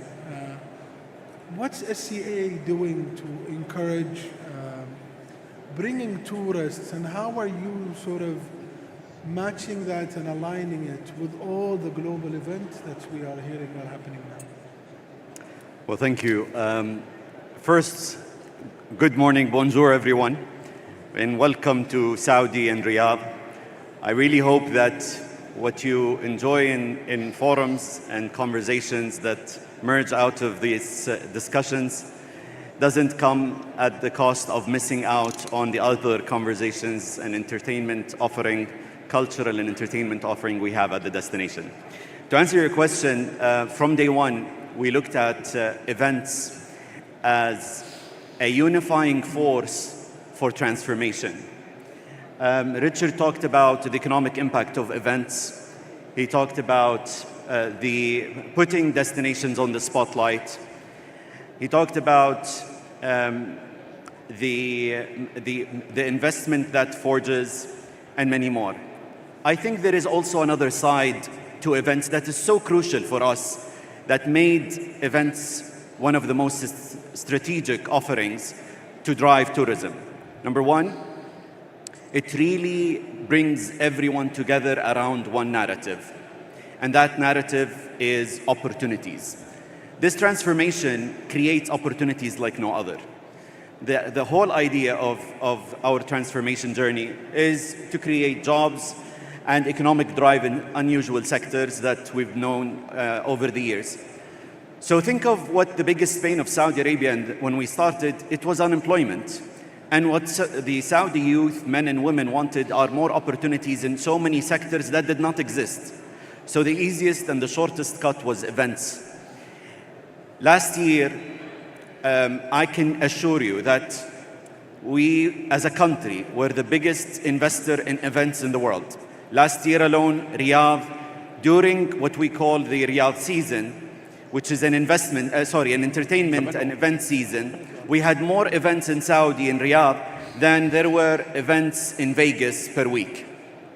So why is that? Because it drives tourism, it creates opportunities, And the tourism usually comes from either domestic or regional. Our Middle Beast event, which is an electronic music festival that many would not have thought to happen in Saudi, is actually taking place next week in Riyadh. Last year, it attracted 600,000 attendees, out of which 50% came out of Saudi. So the transformation at a cultural level and the unifying force that creates conversation is, I think, what boosts and catalyzes our transformation and attracts tourism as well. And I think because we are the largest investor in tourism in the world, His Excellency, the Minister of Tourism, talked about the $800 billion we're investing. We're seeing that some of that goes to hardware, like the destinations, and my colleague, a panelist, will talk about. There are the soft offerings that has been, I can accredit 18% to our visitation numbers to the event sector. Thank you, Fahad. Inspiring additions as well. Now, I think about the destinations. It's not loud, I think, as many of the events, but I'll go to John now. Everybody's heard about the Red Sea Global, many associated with the sea itself, but as a company now and a project, how do you fit in the Giga project landscape? What differentiates Red Sea Global from all other development companies in the kingdom right now? Well, good morning, good afternoon, everyone, and great question. Look, I think I start with Red Sea Global was one of the original Giga projects. Back at the launch of Vision 2030, there were 3 Giga projects: Red Sea, NEOM, and Qiddiya. Our role in the ecosystem of the Giga projects in Vision 2030 is to, as my colleague Fahad just said, build the hardware. We're currently developing 2 large-scale destinations, Red Sea and Amala, that is going to put Saudi Arabia on the global tourism map. We're blessed with this most amazing destination with pristine environment, and I think it's going to surprise and delight people from around the world, just by its sheer beauty and the beautiful destinations that we're creating, but also the manner in which we're doing it. You ask how we differentiate ourselves from the rest. I think first and foremost, we're doing things differently at Red Sea Global in that we're a vertically integrated real estate company where we try to build knowledge and retain knowledge so that the future of development and in this particular space is retained within the kingdom. We want to build a real estate champion for Saudi Arabia so that it can go forward and do multiple projects. In fact, when we started, we were only doing Red Sea, and Amala was another project that was sort of added to our portfolio, and now we've got projects up and down the kingdom. But I think the main thing that we do to differentiate ourselves is to really change the approach. We're leading a global transformation in the way you go about developing. It's a transformation that is inspired and led by nature. We talk about climate change and we talk about the challenges we face, and Laurent said that the Giga projects represent 50% of greenhouse gas emissions, etc. In our case, that's not the case. We are the largest destinations in the world, tourism destinations in the world, powered exclusively by renewable energy. Now imagine that, in a country rich with oil, we're doing it with renewable energy. And I think it's really to showcase globally that Saudi Arabia is leading that global transition from an energy transition point of view, and that we're particularly proud of, that we're delivering it. I'm delivering hardware for Fahad, and we're also addressing global challenges around environment. Amazing. Thank you, John. Now, I had a debate with Engineer Abdelaziz about the difficulty of some aspects of this question, but I will push through and hopefully he will do. The Eiffel Tower, famously constructed for the 10th Exposition Universelle. I hope I'm pronouncing it correctly. It was held in Paris in 1889, and it's an enduring symbol of innovation and ambition. Everybody in Riyadh celebrated winning Expo 2030. This week, the capital is joyous with I would say, the necklace of the city being finally operational in Riyadh Metro. And everybody views the Expo as, I would say, the crown jewel that will illuminate the city. And it will also serve as a platform, which was part of our commitments in the bid, to highlight the kingdom's remarkable transformation, but also to foster collaboration. Tell us a bit more. Thank you very much. First of all, it's really interesting that we held in this forum. It's almost like 1 year when Riyadh won Expo 2030, and we were in Paris, actually. When we won, we really won because we have a strong fire. For the first time of Expo history, that we won from round one, and that never happened before. And that comes from the support of His Royal Highness Crown Prince Mohammed bin Salman and all stakeholders from government agency. As we just heard, His Excellency Minister of Investment, he was in Paris at that time to support the Riyadh 5. So what I will begin with is what the Crown Prince Mohammed bin Salman have said, that the kingdom will deliver an unprecedented expo. And based on that statement, I could tell you that all government agencies working to achieve that goal. And how we're going to achieve an unprecedented expo? I think, and I'm sure, Riyadh Expo will redefine Expo. And it will be a blur of innovation, creativity, and achieving the impossible. When we come to the initiative, the legacy, yes, Eiffel Tower is a legacy of Expo Paris. In Riyadh, our legacy is divided. In Riyadh, there will be a legacy. There is a massive master plan designed by top designer in the world with iconic towers will be there. But also we're going to have a legacy outside Riyadh, which is what I'm talking about, the platform.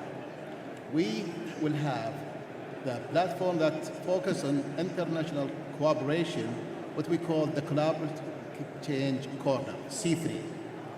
The goal on this platform will create a legacy for Riyadh Expo and other countries. And that's why that's the first glimpse of Riyadh Expo to be unprecedented. Second, when we were in Paris during the candidacy time, we have said it loud in front of all the countries. Riyadh Expo will be built by the world, for the world. And we still believe that Riyadh Expo will be unprecedented with all of the world to be in Expo 2030. Thank you, Engineer Abdelaziz. I will go to Mr. Olivier Gino, from the CEO of GL Events. Now, we spoke about every single component. We got inspired and delved into sustainability, destination, tourism, expo. But in the event management industry in general, what emerging trends do you see impacting both hospitality, entertainment, and how are companies such as yourself positioning itself to capitalize of these, I would say, mega trends? Well, thank you very much for hosting us today. It's an honor to be present in that panel as well.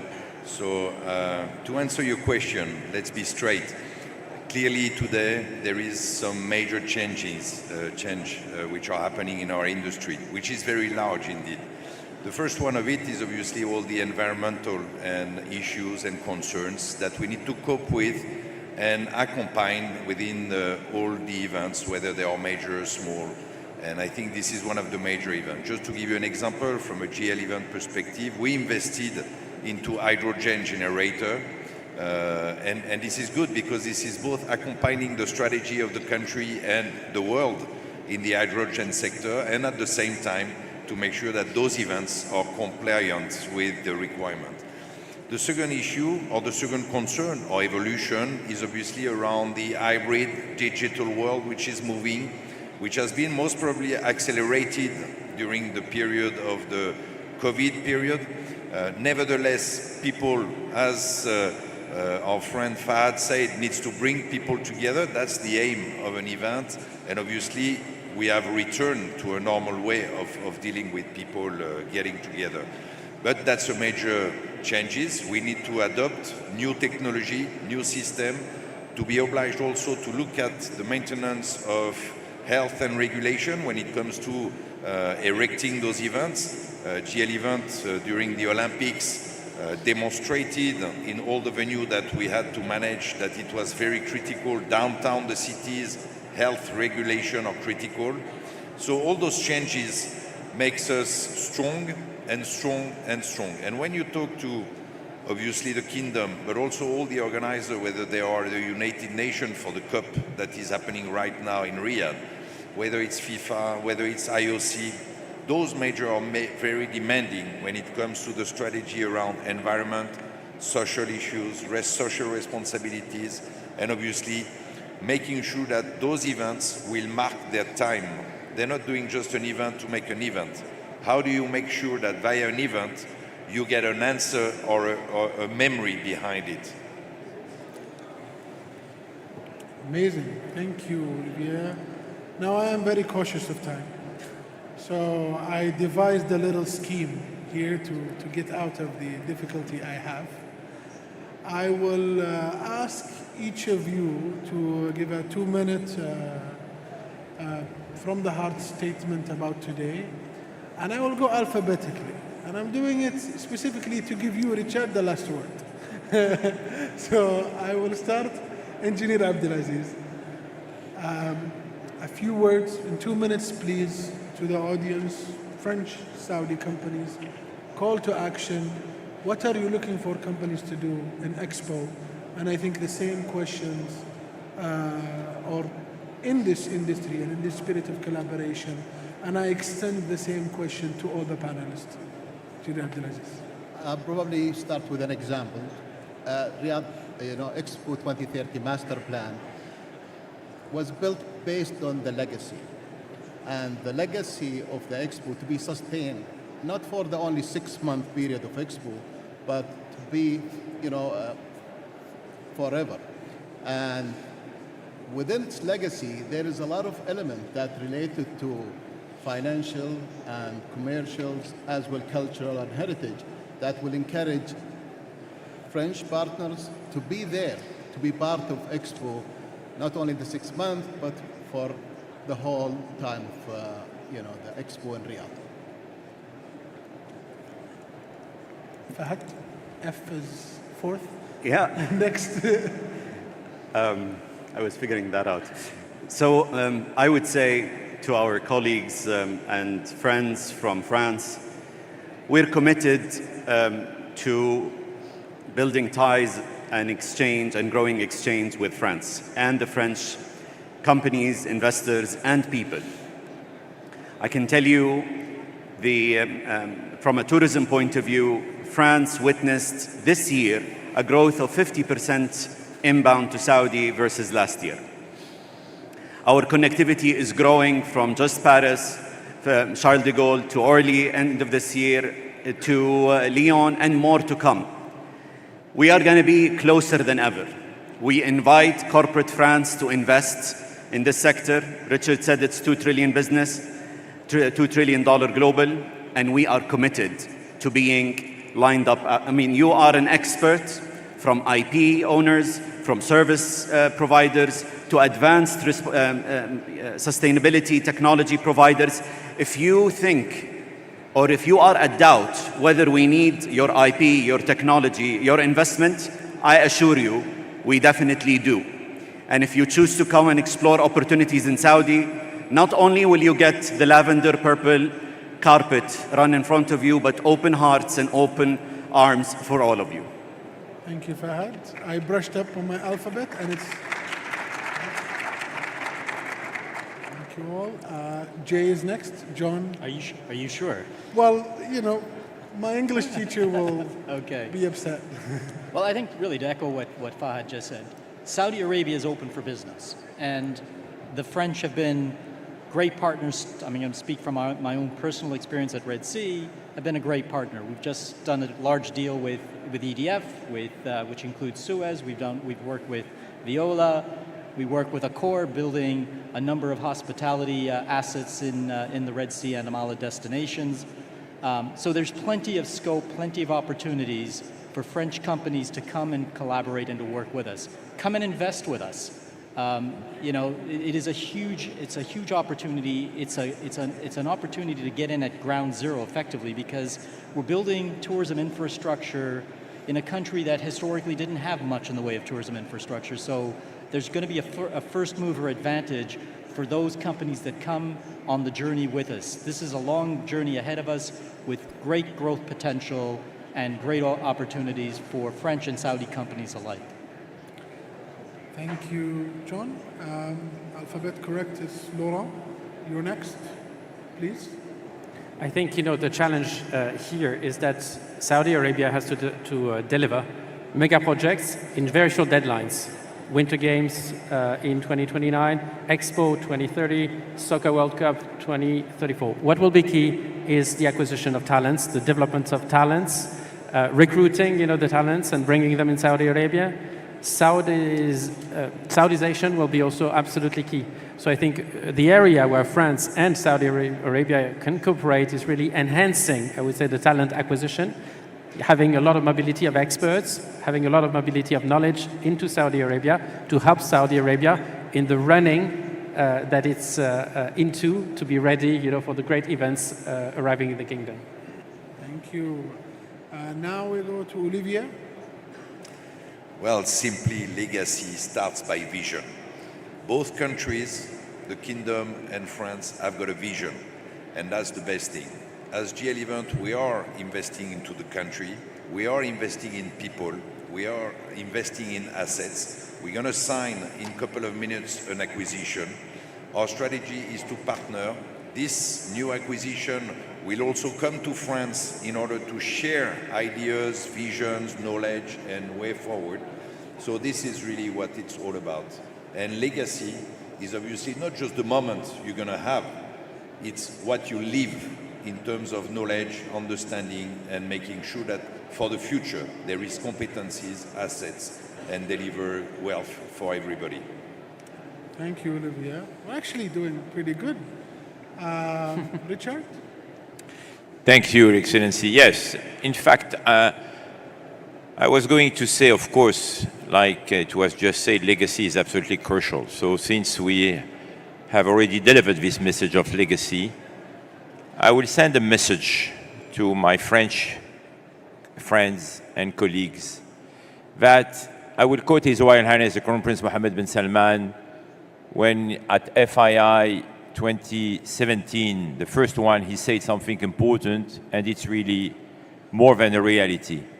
He said, this is a place, mentioning about the kingdom, where we welcome the dreamers who are also the doers. It is definitely a place for dreamers and who are doers. So point number one, and John Pagano is the best example of what it means to dream big when you think about Red Sea and when you do it. But the message I would like to convey, we need here in this country some French expertise to match with the Saudi expertise to build a private sector of the industry. I think the future has to be driven by the private sector, and we need to see public-private partnerships. And we need to see public-private partnership in multiple areas, in technology, in talents, of course, in infrastructures, in so many areas which are directly connected with the global events industry. And we need also to work very hard to build an ethical ecosystem, which is absolutely crucial because sustainability cannot exist without ethics. And this is extremely important. And I am really, as a pioneer of the industry in total humility, I fight every day to be sure that our industry is a clean industry and an ethical industry, which is extremely important. Thank you.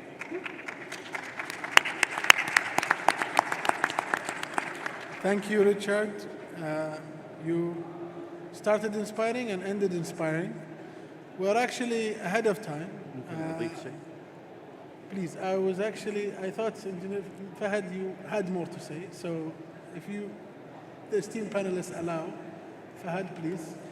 Well, I think we're all here to tell you that the opportunity is real, the commitment to you is real, and we have a track record of success that surpasses growth in so many other countries in the world.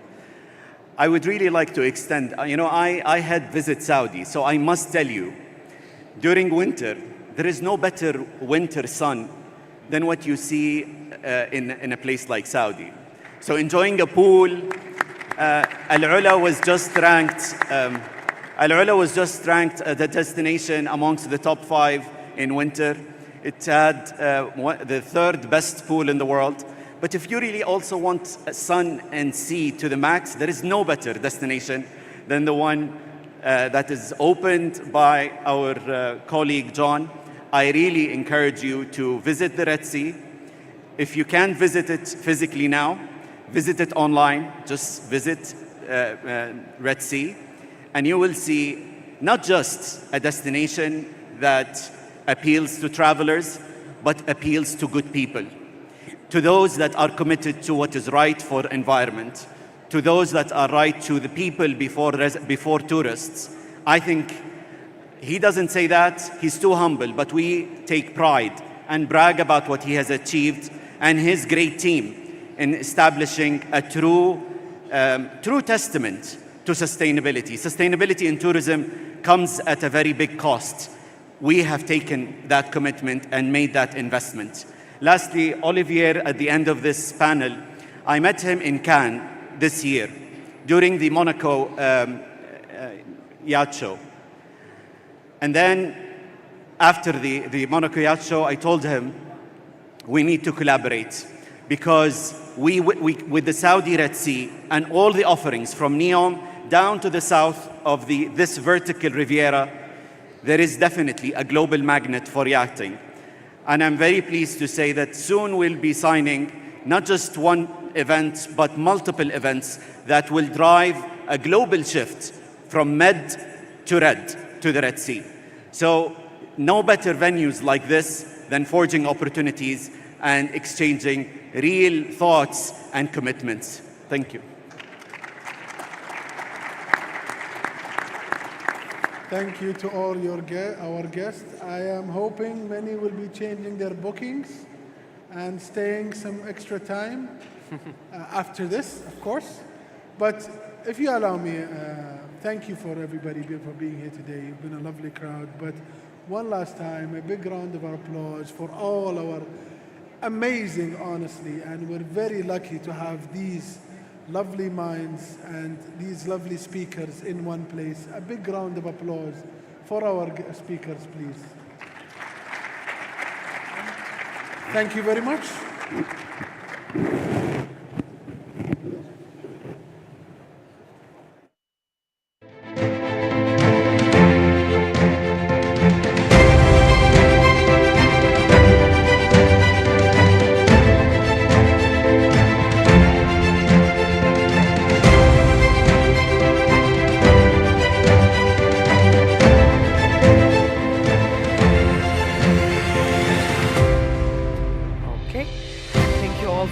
Session that wasn't just a discussion.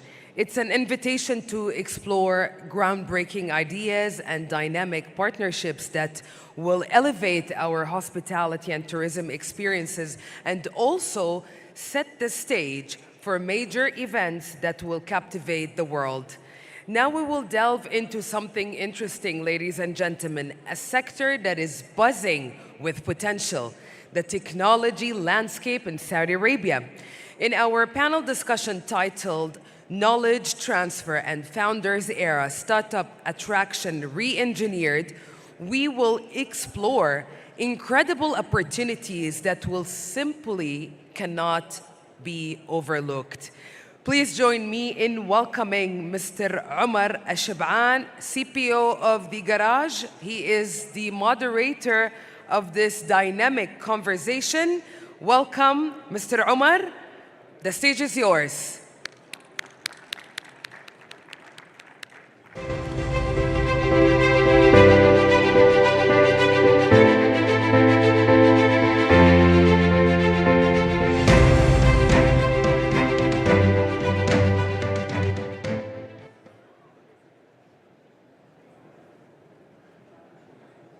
Assalamu alaikum. Bonjour and good afternoon. And welcome to the last but definitely not least panel that is going to talk about knowledge transfer and the founder's era, startup attraction re-engineered. And I'm very, very honored to introduce the esteemed panel that are going to talk about this important topic. So I would like to welcome to the stage Mr. Mahdi Al-Adl, the CEO of Aramco Ventures. Welcome, Mr. Mahdi.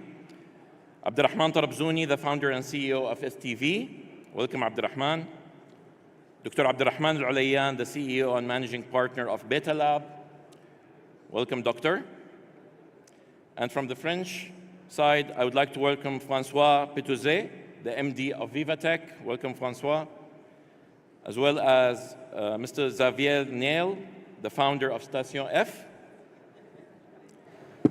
And last but not least, Roshan Gaya, the CEO of Capgemini Invest. Welcome to all the panelists. Of course, take your time.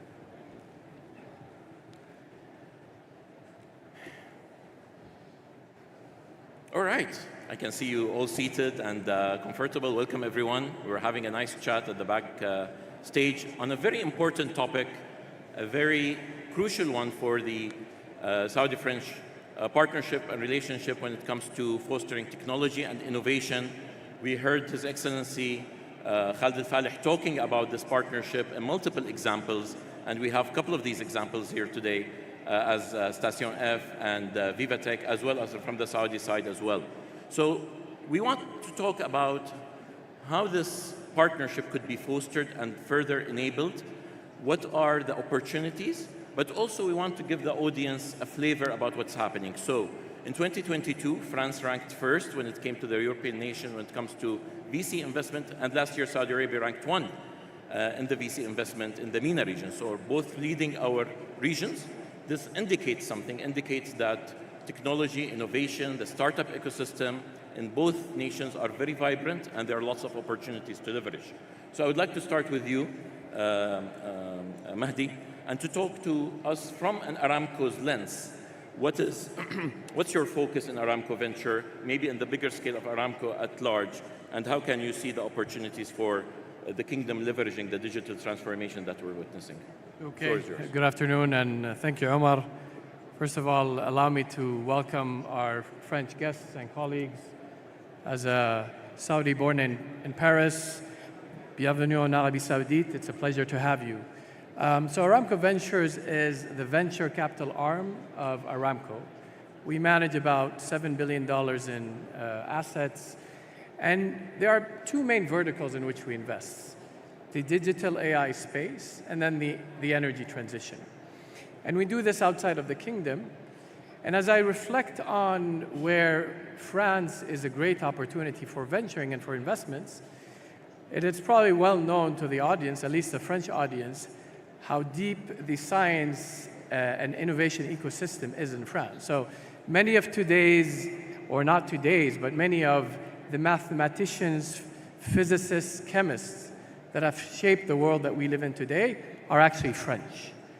And hence, it makes a lot of sense, and especially for the kingdom, which is now a major VC powerhouse in the region, to be collaborating with the French ecosystem. Specifically, I have to say, in deep tech. So in areas of AI, and quantum computing, for which France is clearly investing a lot, and I've seen that firsthand in their venture capital ecosystem.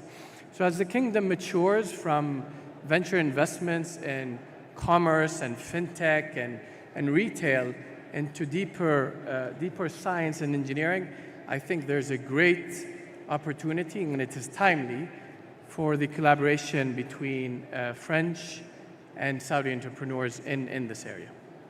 You mentioned technology, and maybe there's no better demonstration in Europe for the latest technologies than Vivatech. François, I want to go to you. I was lucky to attend this year, and you promised me to attend LEAP next year, inshallah. Tell us about how Vivatech has been helping not only the French ecosystem, but the European ecosystem at large showcasing all the latest technologies and innovation and attracting startups from all around the world to France as well. Yeah. Hello, bonjour. In fact, the story of Vivatech, it started in 2016, and the idea was to consider that between major companies and startups, there was like a kind of lack of discussion, of communication, while all the startups, they needed to find clients with a big company, and at the same time, the big company, they needed the startup to make their digital transformation. And so, with this very simple idea, with this DNA, started Vivatech. And so for 4 days, since 2016, we bring together at Vivatech in Paris, startups, tech leaders, big companies, and also public sectors. We take all these people together. We try to move it as much as possible to create new ideas, new business opportunities, and maybe I think it's the most important, new relationship opportunities between companies and also between states. And I have to say that between this purpose of Vivatech for the startups and for the digital transformation, there was also another goal. The goal was to say, and in France, we don't like to have big competitors. In the US, they have the CES once a year.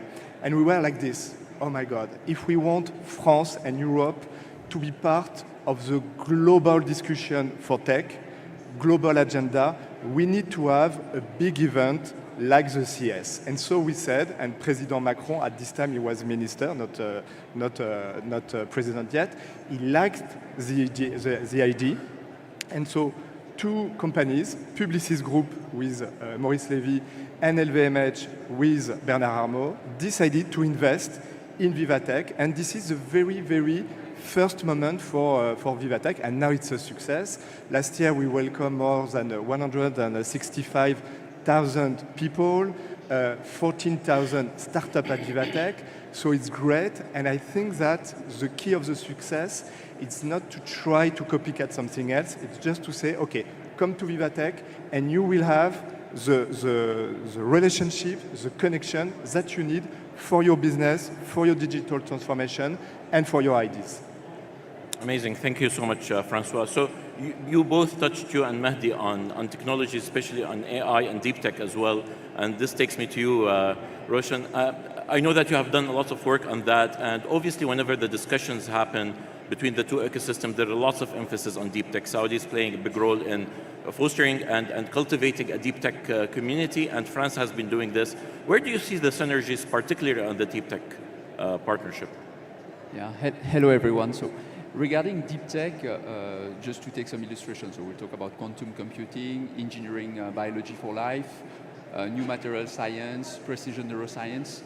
And when we look at that, this requires a specific set of capability, meaning it's tech, of course, but engineering and deep scientific capability. And what we have learned is that scientists who are founders are different from traditional business founders that we've encountered. So deep tech needs strong ecosystem management.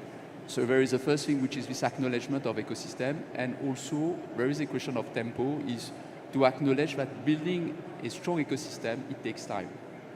So coming to that, then when we look at in France, the way it has been nurtured, so there's a lot of facilities, labs have been set up. So in our collaboration with the Kingdom is really how, I would say, startup can learn from France and adopt and adapt it locally. And there is always a question of what we see is a question of tempo and culture. Because in deep tech, there is deep scientific capability, but we need also this T-shaped profile that people who understand also the business sense. How can we develop this cohabitation of culture between business and scientists, which is today, I see the acceleration, the challenge in scale-up of deep tech around the world. Amazing. And I know that you, Dr. Abdurrahman, work on something similar, and you have lots of expertise in attracting international investors, especially on deep tech, but also on technologies to the Kingdom. Can you tell us about what you have been doing and what are the bridges that you've been building on that? Thank you, Omar. and it's a pleasure to be here with the great panelists. So at Beta Lab, mainly as you know, Saudi ecosystem is evolving. And over the last few years, we see how much we evolve in ICT ecosystem. The deep tech ecosystem is still in the early stage of development in Saudi. And this is why I think this is the challenge of most VCs and investors in Saudi. There is no enough pipeline and opportunities coming out of the Saudi ecosystem. And this is why we usually look globally for, with main focus in US, Europe and France and a few other markets. For opportunities who have strategic fit with Saudi, where we not only invest but also help them to have a presence in Saudi. And I can give a specific example, for example, Flashpoint working in biotech and cancer treatment therapies.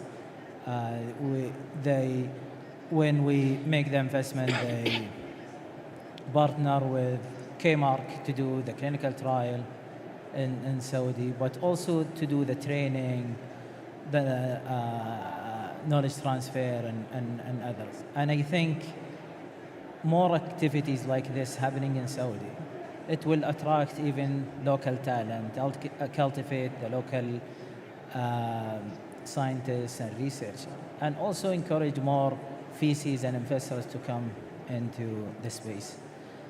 I hope this answers your question. I'll take the last point you mentioned. I'll go to VCs. So Abdurrahman, I have a question to you. So VCs are often, there's like a say that, deep tech is not on their radar much, but this is changing, right? And I want to use that question also to give us a leeway into telling us how did the VC landscape in Saudi evolve? You've been there from the very, very early beginnings. How did it evolve, and how are you seeing VC's attraction, not only from Saudi, but also international to the Saudi market as well? Absolutely. Thank you, Umar. And it's a pleasure to be here. I guess the evolution has been quite transformative. It's really important to put the backdrop in place to understand how quickly this happened, and given the nascent nature of the ecosystem, how quickly it evolved. So Saudi has the highest dichotomy levels between digital supply and digital demand. And this is really important to keep in mind.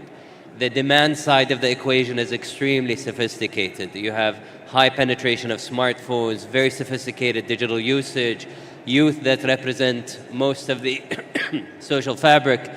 And the numbers speak for themselves. Saudi averages across certain use cases. So on e-commerce, Saudi punches above its weight. It does 2x the global average in terms of consumption. On social media, it does 5x the global average. On gaming and entertainment, it does 10x its global average. So that's the demand side of the equation. Now the supply side has been mostly, served by global players who are not localizing fast enough. And this is where the VC opportunity in the country really took shape. The government seeded the local ecosystem with a lot of developmental capital and allowed a cadre of essentially venture capitalists and GPs to come to the market and close that gap. So that's the first point. The second point, which is really important, especially for our French friends and global audience, is it's also critical to understand that Saudi has probably one of the world's most unique topologies when it comes to the set of investment opportunities that exist today in tech globally. Meaning, Saudi, given how it's trying to build the future and compress time and do amazing outward-looking things in NEOM and the rest of the country that are looking at the future of mobility, the future of logistics, or the future of payments, or even AI and artificial intelligence. At the same time, Saudi is trying to catch up and build its own legacy digital infrastructure in proven and de-risked sectors like e-commerce and fintech, and digital logistics. So you have this amazing portfolio of opportunities that go all the way to the moonshots and the deep techs, and all the way back to the infrastructure that supports the digital transformations to happen. And I think that's quite unique and a really good thing to keep in mind for foreign investors. The third point is the ingredients that we mentioned in the first one, given how unique the transformation has been and how fast, and the fundamentals, and the points we mentioned in the second one on how diverse the topology is. The third point is essentially, well, what's in it for me and what's in it for anyone who wants to engage in this ecosystem and invest? The next 5 years, from a global investment point of view, we believe, even though we're geographically agnostic, we can put our money to work anywhere in the world. The next 5 years in tech are probably going to be very unique to Saudi in terms of the alpha generated out of an investment dollar that goes anywhere globally in tech. We think the alpha in tech over the next 5 years is going to be highly concentrated in Saudi, and we think the vintage of startups that have been going into the market over the last 6-7 years are going to essentially list and exit and generate returns. We anticipate that there is $100 billion of value that's going to be created in the next 5 years in Saudi Arabia. 40 companies are going to reach unicorn status out of the current 200 companies that exist today in the Saudi ecosystem that are in their growth stage. So it's an extremely compelling story. And we'd love to invite the rest of the world to take part in this story. I think the talent equation and capacity in the ecosystem is multiples are needed to get to the ambition levels and the targets we have. And to invite people to come to Saudi, and similarly to what happened, inviting people to come to France, there's no one better than you, Xavier, to tell us about how you did that with Station F. Obviously, I would say there is a Paris pre-Station F and post-Station F. What you did is marvelous. It's an amazing story. You did attract the world to Paris, among other, obviously, attractions, but I want you to tell us your perspective and the story. How did you do it, and why did you do it?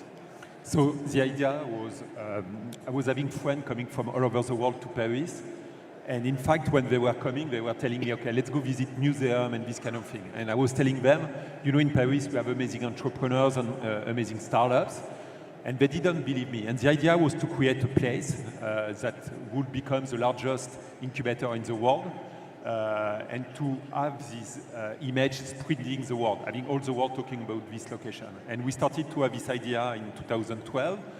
We bought an old railway station, and inside we created a place which has a size of about 50,000 square meters, if you take all the services. And the idea is to have a lot of the biggest number of entrepreneurs who can come and stay there. And now in this location, we have all the year 1,000 startups in residence, staying there all the year. And it tells them it's 35 programs. It's managed by big French companies, big French international companies, school.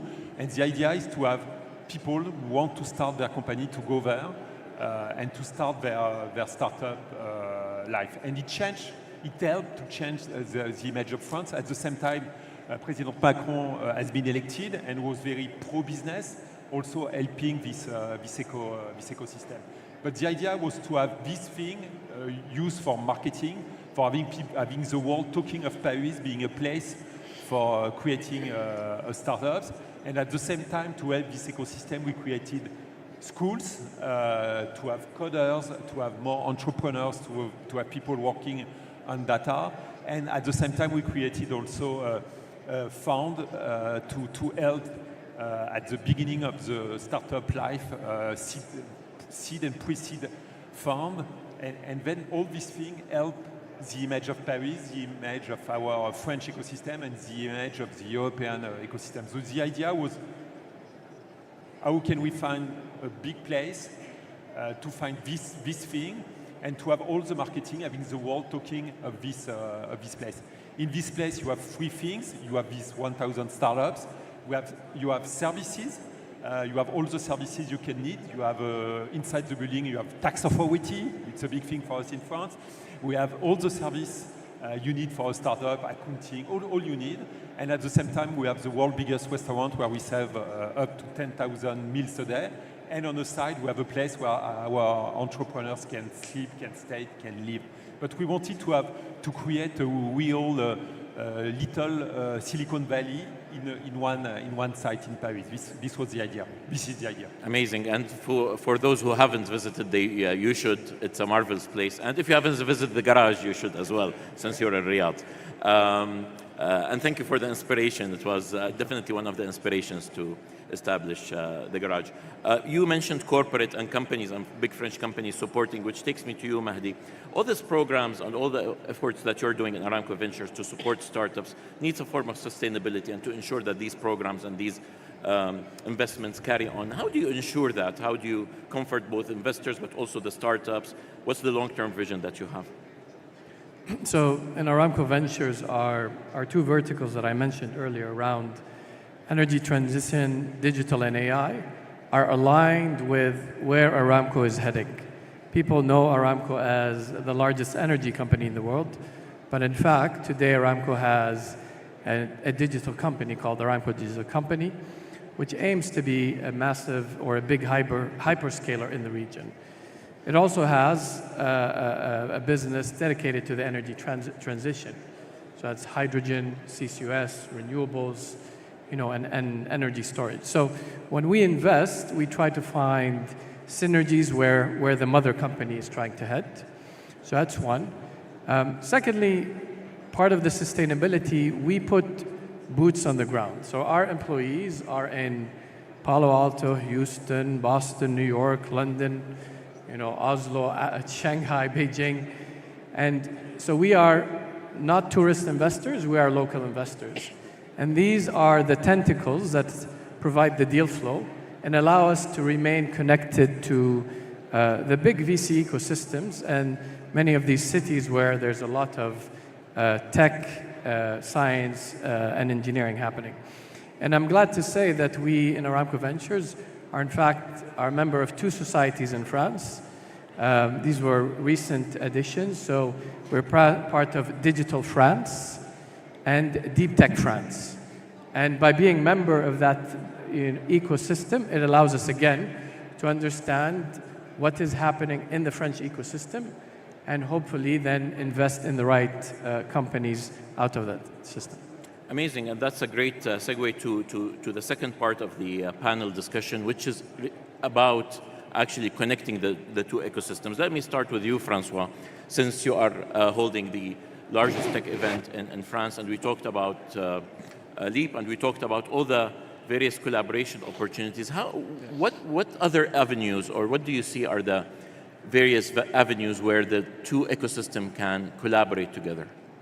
I think there are many sectors. We talked about AI or quantum computing, this kind of thing. In France, we are very interested in something that is travel tech, for instance. And I think that tourism is an amazing sector for tech transformation. It has always been a leading sector for tech, and this is something that we could explore together. I think in cyber, we have definitely things to do. I know it's always very complicated because it's a very critical sector, but the more countries could be involved, the better for everyone. And I think that on my side, there is something about the empowerment of the next generation of innovators and of entrepreneurs in tech. I think that we are in a moment where some people have I would say, to share the flame to the next generation. How do we do to make sure that we will have all the talents we need for the coming challenges in tech, in digital? How can we make sure that this talent, they will not only study in our countries, but also settle in our country and not live for other countries?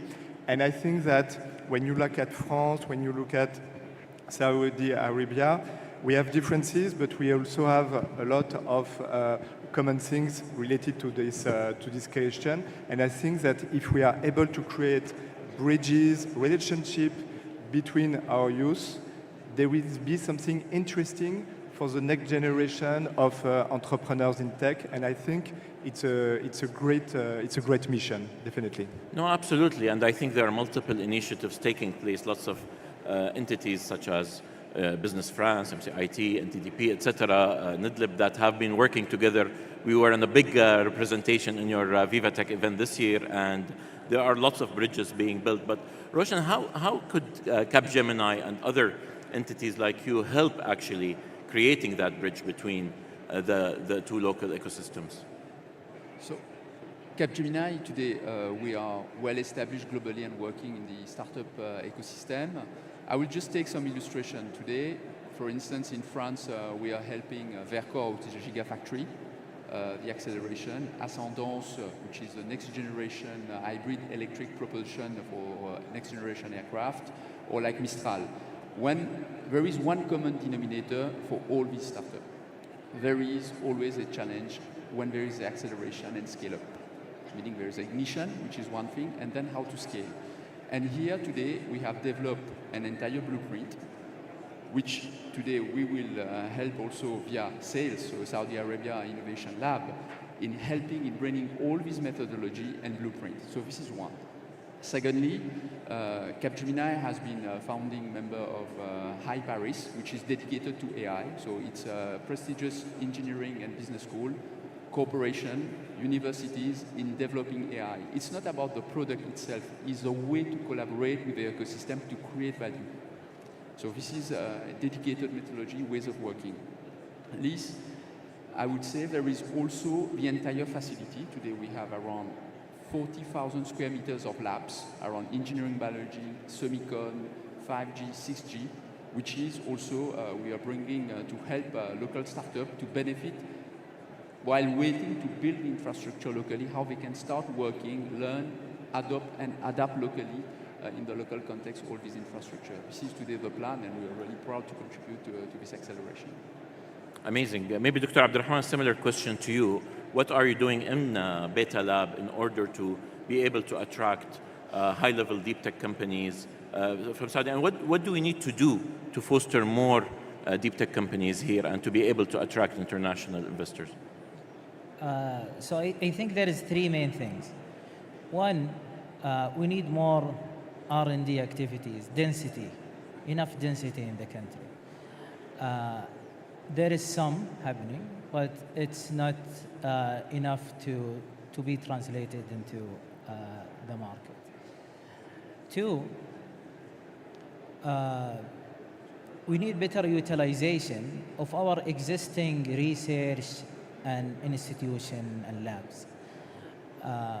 And this, I know there is a lot of work has been done, and it's on the progress also, led by His Excellency As-Suwaha, RDIA, and you, Omar, on the ground with the garage and other initiatives. But still, I think we need to see it on the ground and have it institutionalized within our ecosystem. Three, maybe more smart resources when it comes to talent and also smart capital going into the sector. And I will conclude with a proposal or a suggestion, if you allow me.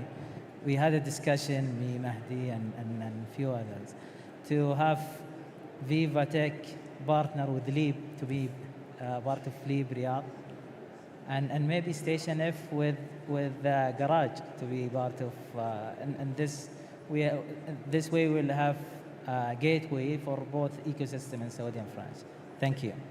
Thank you so much, and definitely, I mean, we would be happy to. Actually, Xavier, if I want to ask you, again, 7 years since you opened Station F, I'm sure lots of lessons learned. You managed to attract from all around the world great startups.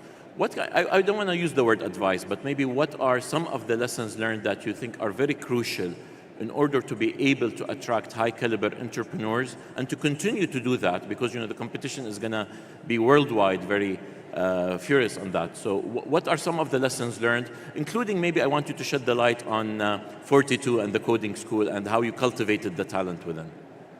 No, we are lucky in France. We have a lot of talents, good talents, coming from big schools, and it helps us a lot, for example, for AI startups. And thanks to this nice school, including Polytechnic, we have Mistral or this kind of company which are very successful globally. So the idea, how can we teach people how to create nice startups, how to produce code, how to do research in AI. So that's the idea, and how can we create this ecosystem that works well, and to try to keep in Europe nice companies, because I don't want to have only the US and China having all the big startups in the world, and the rest of the world having nothing. And so it's why we need to invest in our continent, in our countries, to have companies, startups, which can help our local ecosystem to have this kind of companies. Amazing. I totally agree. And Abdurrahman, you mentioned 40 unicorns to be, inshallah, in Saudi. I'm sure investors are now looking with their eyes wide open. They want to know more. They want to know what are the expected future trends in the Saudi ecosystem. What would attract investors? What are the exciting things that are coming in the way? Maybe if you tell us in the span of the next 5 to 7 years. I know it's a big ask, but no one better than you to paint the picture for us. Thank you, Omar. I guess it will take all of us to make this ecosystem really flourish and deliver outcomes. It's been 10 plus years of us building this ecosystem, coming together, putting hands together, supporting entrepreneurs. I think the big question for many of us in the sector right now is, where are the exits? What are the kinds of returns we're going to expect? And I'm very optimistic that the cycle will complete itself quite productively, given the amount of very thoughtful intervention that the government has done and how active the VC ecosystem has been when it comes not only to the early stage, but also more and more towards growth stage funding. So we need the full cycle, and it will take all participants in the ecosystem to keep pushing towards the end goal. And the end goal here really is to prove the asset class and to deliver exits, which has not happened up to scale yet, but did happen in one or two quite compelling instances that listed on the Saudi stock market. So we believe that Saudi is going to be the deepest capital market in this part of the world that can absorb tech companies and tech valuations. We're still underweight when it comes to tech, when it comes to Tadawul, which is a great thing. Actually, it's a feature, not a bug, because the only way is up.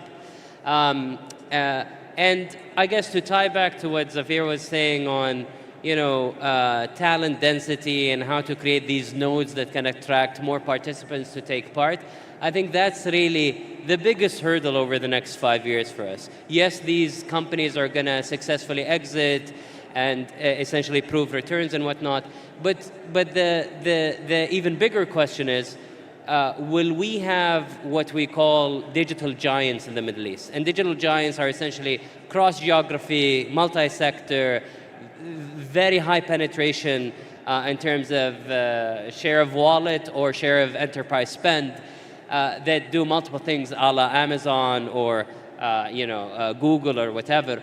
And I think that's a big question for all of us in the region. And I think it will take a lot of active participation here, but also extending hands to the likes of Zavir and many global nodes around the world to make this happen in our part of the world. We definitely need talent, and a lot more than what the current baseline is. We'll definitely need a lot more sophisticated growth capital to come into our markets. And I think it will take all of us to make this happen. And it's a win-win-win formula. Everyone who's participating in, again, what is going to be the most unique investment opportunity globally in tech, which I think is going to be here over the next 5 years, is going to win.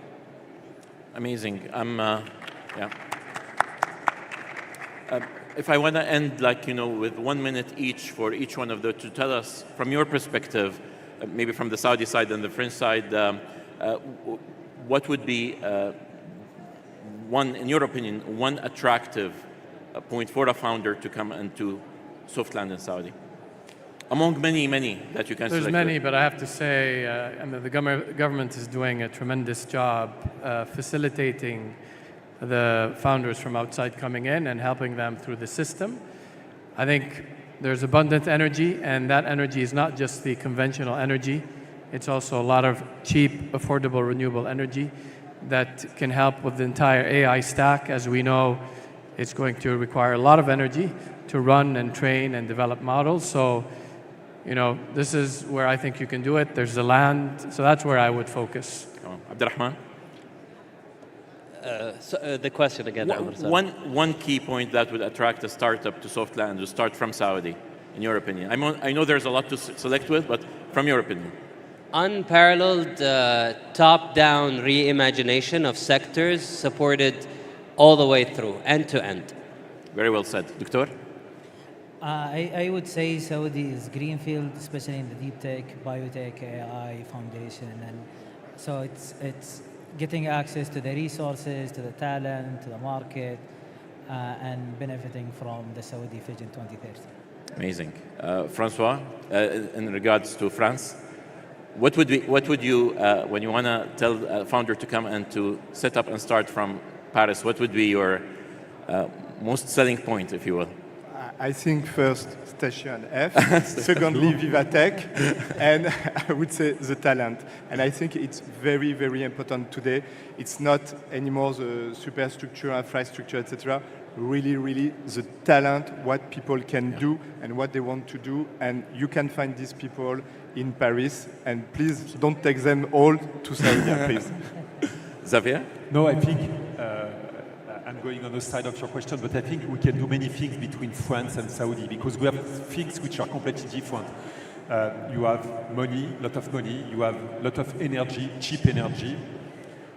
We used to have old school, good schools, and we have a lot of talents. We have founders, you have founders, and I think when we merge all the things we can do together, we can create some of the world's biggest and great startups.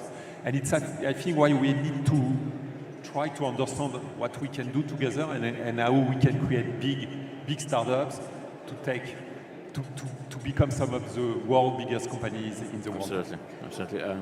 Roshan? I will relate to what Xavier said I think there is on one side, I would say the US, on the other side, I would say China.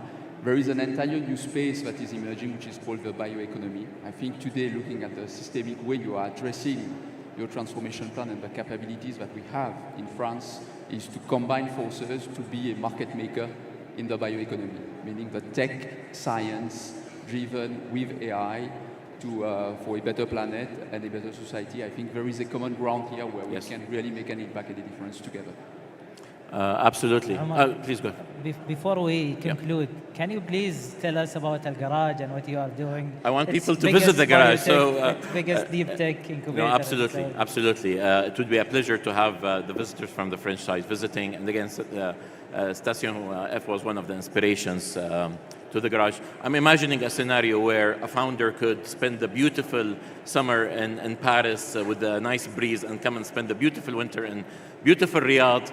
And in between, attend Vivatech and attend Leap and spend some time at Station F and the garage. That would be a fantastic journey for any founder, right? So hopefully we can do this together. Thank you very much for your insights, for your valuable big round of applause. Thank you for your insights, for your time. Thank you so much for listening. Enjoy the remaining of the day. Sorry.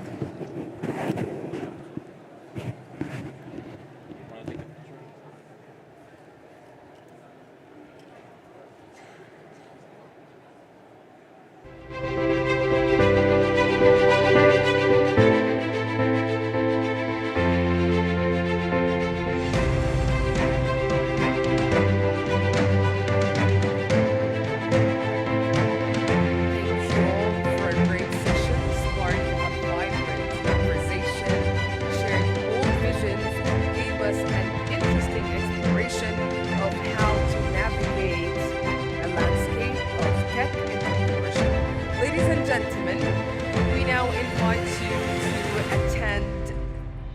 roundtables taking place at the roundtables venues where meaningful discussions and innovative ideas will flourish. We have 3 roundtables.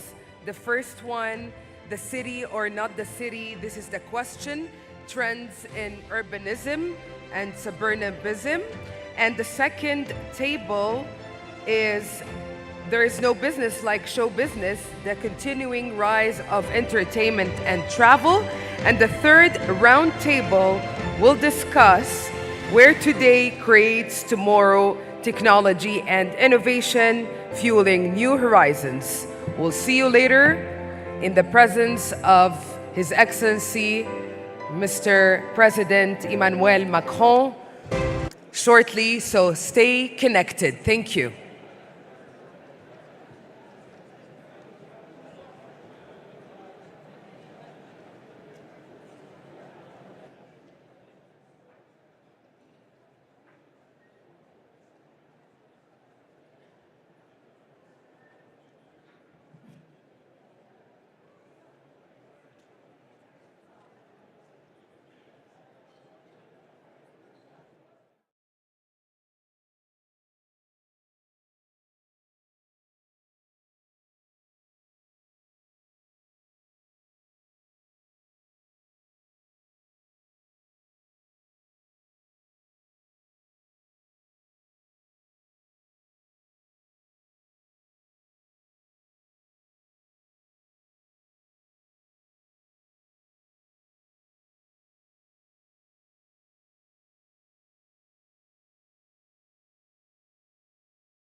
check this. Check.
السلام عليكم ورحمة الله وبركاته. حضورنا الكرام الرجاء الجلوس في مقاعدكم، سنبدأ بعد قليل. Ladies and gentlemen, please be seated. We're gonna commence shortly. Thank you.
1 2 3.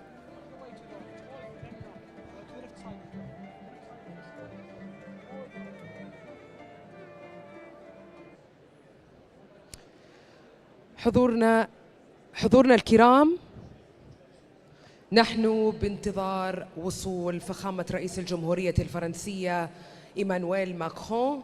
Ladies and gentlemen, the President of the French Republic, His Excellency Emmanuel Macron, is about to arrive, so please take your seats. We're going to commence shortly. Thank you.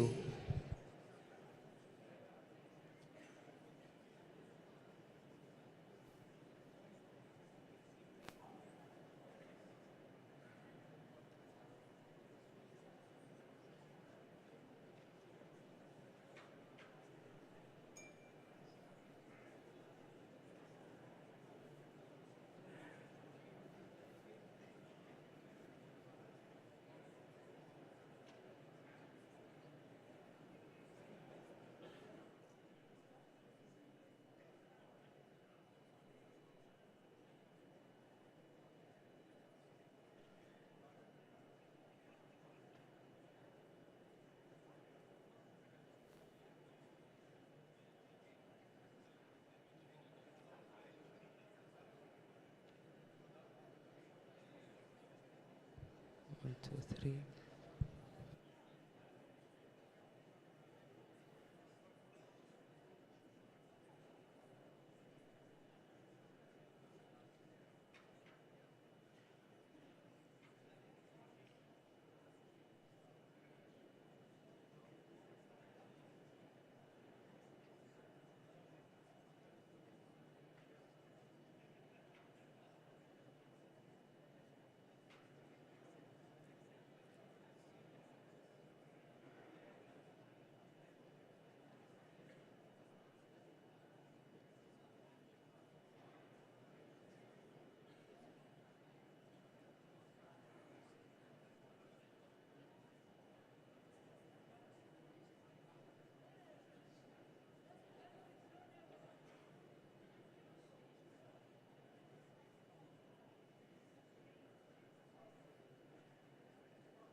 Okay. Ladies and gentlemen, as we can see, the President of the French Republic, His Excellency Emmanuel Macron, has arrived, making his way to the main hall. حضورنا الكرام، كما تشاهدون لحظة وصول رئيس الجمهورية الفرنسية فخامة الرئيس إيمانويل ماكرون.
الحضور الكرام، تحية وترحيب بفخامة رئيس الجمهورية الفرنسية Emmanuel Macron. Ladies and gentlemen, kindly all rise from your seats and join us in giving a warm welcome to the President of the French Republic, His Excellency Emmanuel Macron.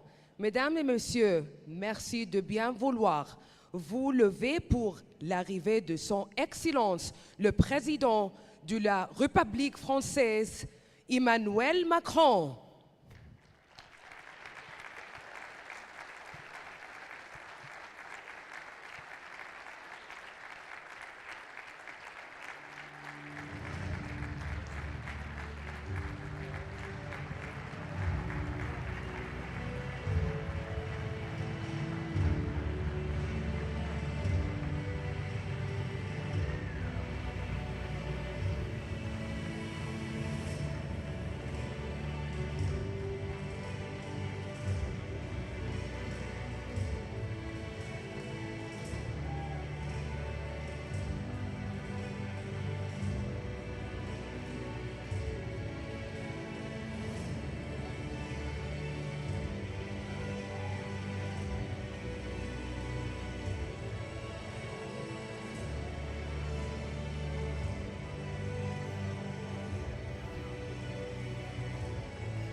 So what now for the ministers?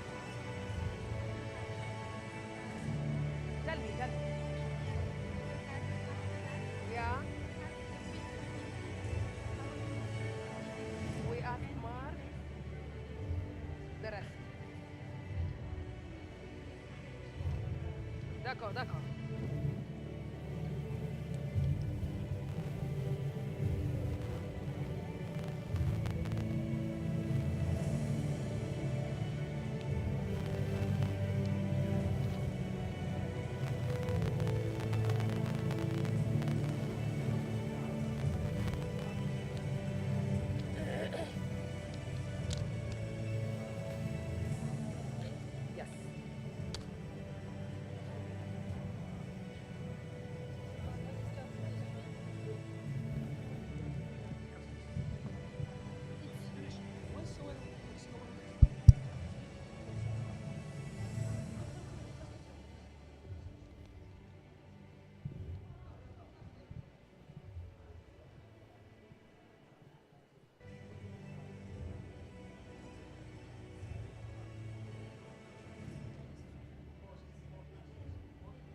Ladies and gentlemen, please join me in welcoming His Excellency Khalid Al-Falih, Minister of Investment. Welcome, Your Excellency.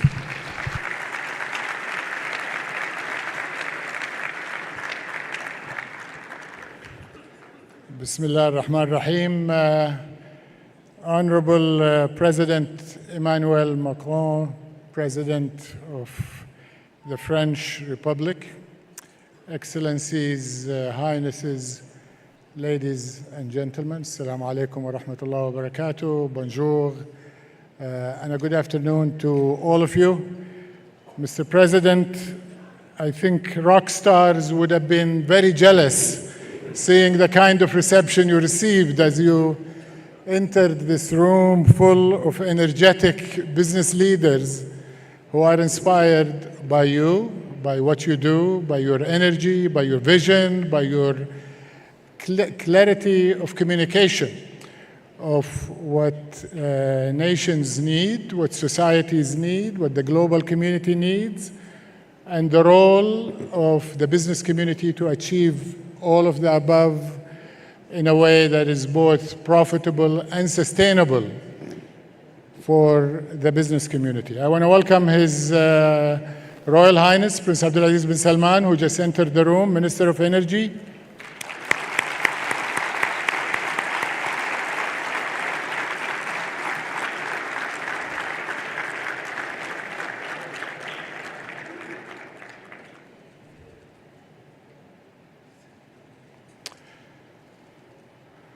We also have Her Excellency, the Minister of Energy from France, and His Excellency, the Minister of Industry from France. I welcome both of them together with Ministers Majid Al-Qasabi, Minister Faisal Ibrahim, Saudi Minister of Economy, and Saleh Al-Jasser, our Minister of Transportation and Logistics. But Your Excellency, Mr. President, today's meeting is really by, for, and for the business community. We have the greatest business leaders, the greatest enterprises, the greatest innovators from France and Saudi Arabia who have been working together for decades and whose energy and co-investing, co-innovating, co-creating together has reached truly a fever pitch, thanks to His Royal Highness the Crown Prince and yourself, your bond, your partnership, your vision that you have charted through the multiple meetings you have had together here in Saudi Arabia and here and in France. And I think it culminated, fair to say, last night and today during your state visit to the Kingdom of Saudi Arabia, the first state visit in a long time by a French president. So this business community here joins the rest of Saudi Arabia in celebrating your presence amongst us in a state visit. And what I heard from them today, all day, during their deliberation, is a commitment to take the great relationship between the two business sectors from great to even higher levels. I want to congratulate all of us on both sides on the announcement of the strategic partnership that was inked yesterday in the presence of His Royal Highness and yourself. It's a significant milestone in the relationship between our two great nations. The excitement is translated by the fact that we have over 1,300 participants who have signed up to be in this conference, and they have been with us all day. They have participated in 6 panels and roundtables. We have had 50 speakers and endless number of bilateral meetings through which new ventures have been discussed. I think all of us want to highlight some of the areas of significance already achieved on our way to the higher plateau that His Royal Highness and yourself are asking us to climb. One of them is in mobility, and we take with great satisfaction that you have spent a significant amount of time this morning, and rightly so, visiting 3 metro stations in the Kingdom of Saudi Arabia. This is, as we all know, the first public transport system anchored by French excellence, French technology, through the partnership with RATP and Alstom. We also want to acknowledge that the tremendous growth in aviation and aerospace in Saudi Arabia is also anchored with a partnership with Airbus. Flynas, as an example, has signed recently the largest aircraft order in 2024, 160 airplanes, single aisle and wide-bodied. And of course, this comes at the heel after them a few years ago, purchasing 120 Airbus aircraft. Riyadh Airline, our new airline, Saudi Airline, are also building their fleets around an additional order from Airbus, and these airplanes are, of course, powered by French engine made by Safran. And mobility is truly critical because Riyadh is not the end of the road. Just like Riyadh, other metropolitan area will be provided with metros and public mobility, and we hope that we will continue to co-invest and co-innovate. Alstom is also putting in place one of the world's most exciting trams in the iconic city of Al-Ula. And Al-Ula, of course, is anchored in thousands of years of human history, but in the recent time, the last 5-6 years, bringing it to the rest of the world to enjoy and wonder has been the work of a partnership through Al-Ula, one of your brain children. Thank you very much, Mr. President. And Al-Ula has created over 200 partnerships. Some of them have already produced the result, and we are so excited that you will visit it tomorrow with some of your delegation, and I think that is going to also bring a lot of global attention to one of the world's wonders, as I mentioned. But of course, as I told this audience in the morning, we believe that these 200 partnerships between Saudi Arabia and France demonstrate what can be done in the areas of culture, archaeology, tourism, in the rest of the kingdom in Saudi Arabia. And I use the metaphor of a partnership sandbox for the rest of the giga projects and the rest of the areas in kingdom. I know, Your Excellency, Mr. President, you're passionate about technology and innovation. And a few years ago, when His Royal Highness visited, I think 2017 or 18, you invited the Saudi delegation to visit Station F. And we did, and Station F has inspired our programs around entrepreneurship, around startups, around venture capital. And Saudi Arabia today is the center of gravity in the Middle East around innovation with our project, The Garage, and other initiatives. In technology, of course, we know that there is work with Mistral and Pascal, and there are great projects in AI and other areas that we know both of our nations have great ambitions. Perhaps one of your most consistent messages in every place you are, and we thank you for that, is about a balanced drive for humanity towards sustainable energy and a sustainable economy. And we are proud that under His Royal Highness, with all of the initiatives taking place yesterday, with the COP on desertification and other initiatives are taking place in Riyadh, with you being here to witness the Water Summit tonight and other events.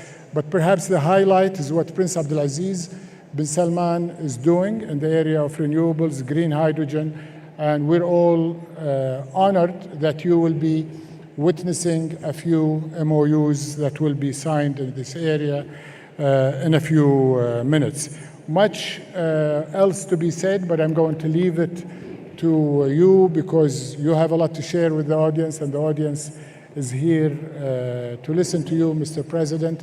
I just want to end by thanking our partners, MEDEF and Business France, who have been great hosts for us when we come to Paris and hosting similar events where we have great interest and attention from both sides. So thank you very much. And following me will be Laurent Germain, who will bring the French side.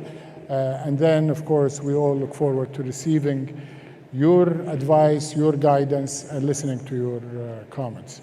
Thank you very much, Mr. President.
Assalamu alaikum wa rahmatullahi wa barakatuh.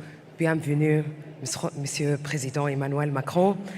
Welcome, Your Royal Highness Prince Abdulaziz bin Salman, Your Excellencies, esteemed guests. What a momentum. We are witnessing a strategic vision that is propelling the Saudi Arabia-French bilateral relationships forward. And now, ladies and gentlemen, it is with great pleasure to welcome Monsieur Laurent Germain, co-chairman of the France-Saudi Arabia Business Council, MEDEF International. Welcome, Monsieur Laurent. The stage is yours.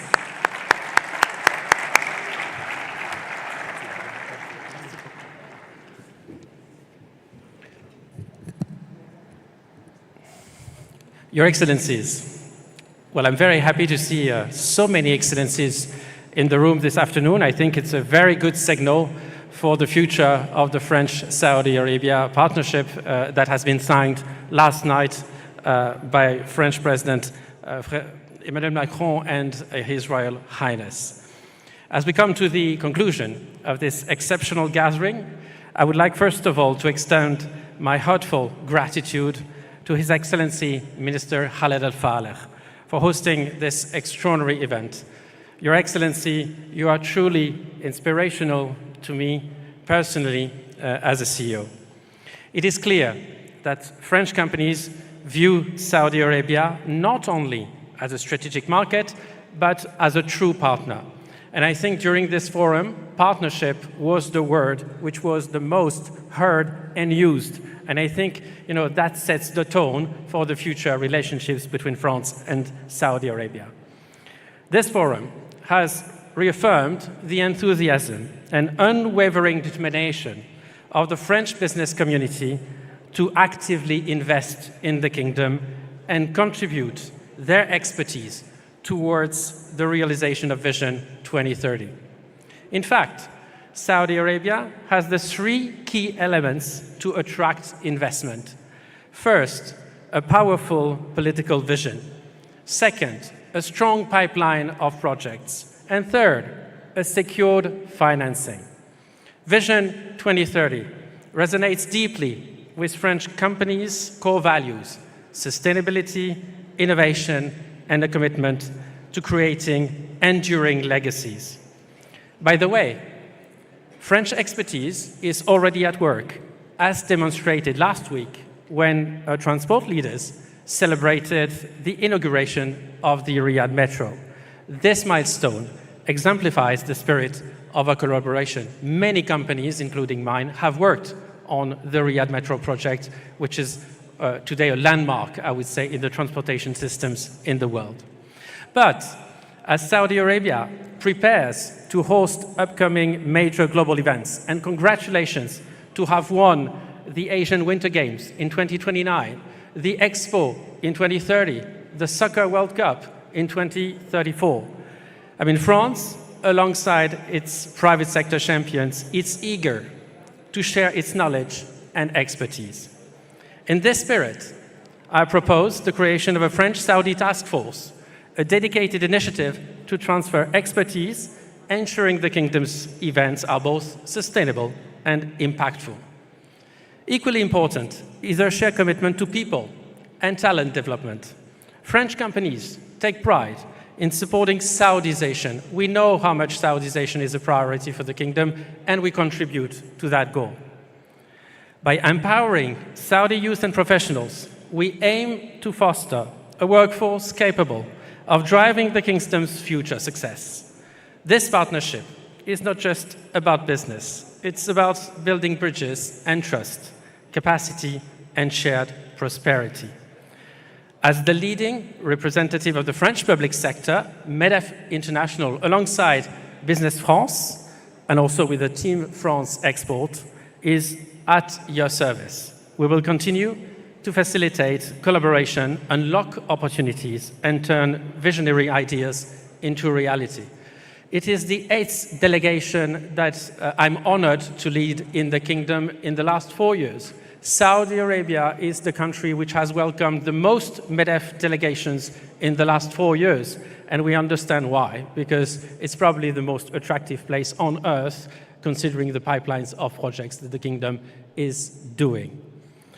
So we are fully committed to supporting Saudi Arabia's ambitious goals, working to ensure the kingdom becomes a global leader in innovation, sustainability, and development.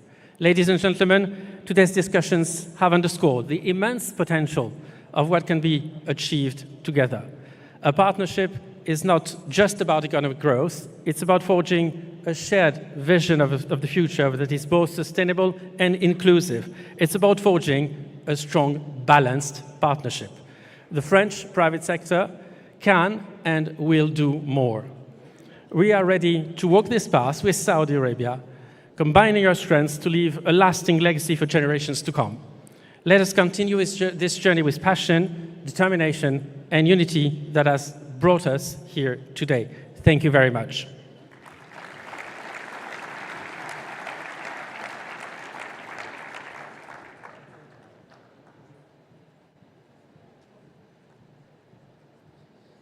Thank you, Monsieur Laurent Germain, echoing the French saying, "L'union fait la force.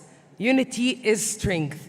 This principle guides us as we welcome the President of the French Republic, His Excellency Emmanuel Macron, to the stage. Welcome, Your Excellency. C'est un plaisir vraiment de vous rencontrer. Un honneur.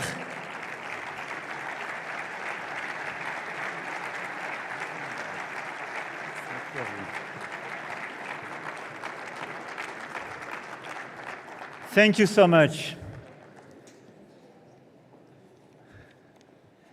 Ministers, ambassadors, CEOs, investors, ladies and gentlemen, thank you so much for being here, and thank you very much for the recap. I want first to thank you, Mr. Minister Al-Faleh, for welcoming us, for your opening remarks, and for taking the time to bring a whole delegation a few days ago in Paris, and we had a wonderful working session together with a lot of you. And I want to thank as well Prince Abdulaziz for the very good partnership and your presence today and your leadership, and especially all the energy issue, but much more than that. And Minister Al-Kassabi as well for your support for each French company that want to partner with Saudi Arabia. Let me thank as well all the Saudi and French authorities, the embassy teams, Business France, the MEDEF, as well as the speakers and participants who contributed to the success of this forum. And I think the most important thing are not these remarks, but what you created all together during these days, exchanging information, projects, teaming up, and obviously signing new agreements, and we will follow with some signatures. Let me just share with you some convictions. First, during our history, we've always been a reliable partner for each other. And I think this is a very important thing in this crazy world, in the middle of so many fragmentations, and especially in the region. And if you look at the past decade, constantly France had independence, strategic autonomy, It's online, and was a reliable partner in all the fields we decided together for the Kingdom of Saudi Arabia. And you did the same with us. And it's very important because especially in a time, we can speak about innovation, we can speak about disruption. You accept to innovate and make very disruptive things with a reliable partner, somebody you know by heart, and with whom you have such an history. We've had this history together. And we had the opportunity with the Grand Prince yesterday, and we will have the opportunity tonight to exchange strategic views on geopolitics, on this region, and some big evolution, and I think we do share the same views. We do believe in a multipolar order. We do believe in the importance for both of us to preserve balances. We do believe in peace, and we do believe that we have great partners all over the place, but we don't want to be too much dependent of none of them. We do share the same values. Having said that, we have today, thanks to your delegation and your work, 145 companies involved in this forum. I think it's remarkable, and it is the best evidence of your commitment and our engagement. But let me tell you that we are already the second largest foreign investor in the kingdom. And with 200 French companies established in Saudi Arabia, employing approximately 12,000 people, our partnership is very strong. And obviously, French companies and investors, and a lot of them are present in this room, do count a lot for your economy, for the present and the future. And one of my objectives in this trip, as well, is to convince you to do more in France, because we can have much more companies and investors coming from Saudi Arabia investing in France, because this is not exactly at the same scale. We've already established economic partnership and collaboration across different fields: energy, water, environment, transport and logistics, tourism, leisure, culture, sports, healthcare, agri-food, aerospace, space exploration, financial services and investment. All these key areas are covered by existing and ongoing partnership and are very important for the bilateral relation, and I do thank all the key players in that. But more than that, where do we want to go now? First, we want to consolidate this existing investment and partnerships. And this is why we want to do more on all these fields. And we want to partner with you, meaning we want to create jobs here, we want to produce with you, we want to help to educate, to train, and to build even more competences. But as you perfectly mentioned in your first speeches, Mr. Minister and Cher Laurent, we want to be partner of your vision and the vision of the Grand Prince for 2030. First, decarbonization. Clearly, we want to be embarked in this journey. And our view is that through innovation, new form of mobility, Riyadh Metro is one of the best examples. What we will sign as well with CMS AGM, for instance, an electrification of this business and transformation of the maritime business, with what we want to do from renewable energies to other forms of energy to remain cautious and remain in the understatement, dear ministers, green hydrogen and even much more. We want to be partner of the decarbonization of your economy, and you want to team up with you to provide decarbonization solution to the others.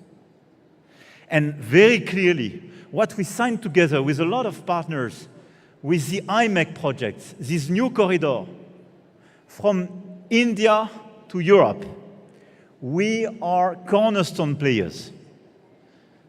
And this decarbonization strategy will be key for this big IMEC project. Second, innovation. We do believe, both of us, that we are in the middle of two big transitions: climate and biodiversity, and obviously digital and AI. You mentioned Station F in Paris, and the partner is a garage here in Riyadh. And very clearly, we want to do much more as well in this field, which will be not just a sector of investment, but the DNA of all the future sectors, the matrix of all the innovations to come. And in terms of competences and talents, in terms of low carbon and pilotable energy, data centers, LLMs, added services in all the fields of artificial intelligence, and obviously all the different sectors in which artificial intelligence will lead to great transformations, we want to team up with you, and we are already partnering with you. Here you have players in all these different fields with you, but let me say that you are investing a lot of money in artificial intelligence. You have a clear vision, a clear project, and we do the same at the French and European scale. But let me tell you that I really believe that France is a unique partner for you for AI. First, because we educate and train the best talents in the world. Mathematicians, data scientists, all the different competences. Second, because we have one of the most decarbonized and pilotable energy of this world, thanks to nuclear energy. 75% of our electricity is produced by nuclear energy. And given the electricity needs for AI, having both low carbon and pilotable energy is critical. We got it. Third, we are developing more and more data centers with big partners. We are developing for ourselves with our own partners, and we are ready to team up, and especially with you. Fourth, we are credible players in large language models. And I have to say, especially with Mistral AI, you mentioned them, we have best-in-class models and startups, and they are not just startups, now more than unicorns, but very much focused not just to create models, but to be obsessed by added value of their own services and niche products, thinking about having a more frugal model, trying to be less demanding in terms of computing capacities and energies, and trying to be at the nexus of AI and climate change. And let me tell you that I believe we are starting to create, and we need you to do so, to have the most vibrant and innovative ecosystem precisely to reconcile AI and Paris agenda, AI and climate. And I really believe we need you for that, and this is a unique opportunity for you. And finally, obviously, we want to be partner for the big events of this 2030 vision and the great experience. You want to have this legacy of great sites from Alula to Neom and so many places, and we started to share that. I will be with the team in Alula tomorrow. But from Diriyah, Qiddiya, King Salman Park, and so on, Neom, Alula, we want to be a reliable partner for these great events. We want to be a reliable partner for Expo 2030, Asian Games 2034, FIFA World Cup 2034, and so on. Sky is the limit, and we love that. And just look at very simple things. I take facts. This year was a very important one for France. We were supposed to organize the Olympic and Paralympic Games. We delivered, and you saw the results. It was not just a sport event. I think it was a revolution of Olympic and Paralympic Games, from the opening ceremony to the very end of the Paralympics. I agree totally, and I bless the idea of having a joint task force, as Laurent proposed, to work and try to transfer all these technologies You have a lot of startups which were involved during these events in the preparation and so on. We have this experience. We are ready to share that with you and to help you to organize these events. But second, we are very much involved, as you know, from innovation startups to art, culture, creative industry, gaming, and so on. We want to gather all these industries, all this ecosystem, and a lot of them are with us today and will be with us tomorrow in Alula, to help you to create, this new experience. Let's call it like that. But clearly, Alula will be just a unique experience. And from our museum expertise, heritage expertise, to what we can do with cinema, gaming, and so on, I think we can team up the best of the French expertise to help you to create the best in the world. And this is where I think we are very convergent with the 2030 vision. France 2030 and Vision 2030 for your country are definitely in total synergy. I will just finish these words with very simple remarks. For all the French business people and investors, I want to encourage them to invest more in this country. Why? Because this is the entering point of the whole region. Investing here is investing in the cornerstone of the whole region, much more than just in your country. And this is creating the cornerstone of a regional structure from GCC to all the Arab leaders, and from Africa to Middle East, a much bigger region. And to the CEOs and investors from Saudi Arabia, I just want to convey a very simple message. When you invest in France, you have a clear vision, you have a leadership. We are number one in terms of attractiveness. We've been number one for 5 years. We are number one in startup creation and innovation. But take France not just as a 68 million customers market, but as a reliable partner with obsession of independence and strategic autonomy. But your entry point for the European Union market, 430 million inhabitants. And at the same time, which is unique, as your entry points in Francophonie, 330 million inhabitants. And crossing these two markets, you have very few overlaps except the French ones. You have already a potential market of almost 700 million inhabitants, with a very important demographic perspective, because Francophonie will reach by 2050 more than 500 million inhabitants. So just to provide you the perspective you have in terms of growth, in terms of capacity to expand. So let's just take each other as this reliable and long-term partner, but as well as the entry point of huge opportunities for innovations, for great events and new experience of the 21st centuries, but as well of new expansion market for both of us. Let me thank you for your attention, your time, your commitment. Both of us are full of energy. So now, let's deliver. Thank you. Magnifique. C'est très magnifique, Monsieur le Président. Merci beaucoup. May you grace us with your presence in the middle of the stage. Absolutely, as we commence the investment agreements.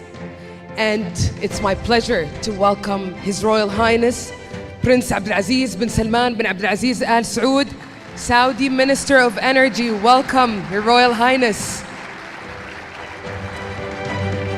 And Her Excellency Anne Pannier-Runacher, Minister of Energy of the French Republic.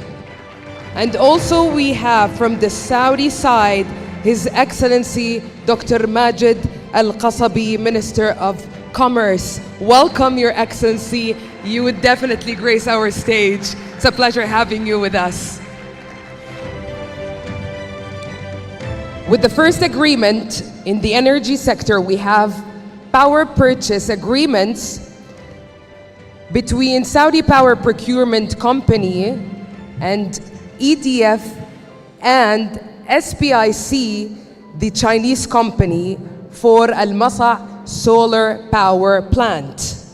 We ask the representatives, Mr. Mazen Al-Bahkali, CEO of SPPC, welcome to the stage, and Beatrice Buffon, EDF Renewable CEO, welcome to the stage.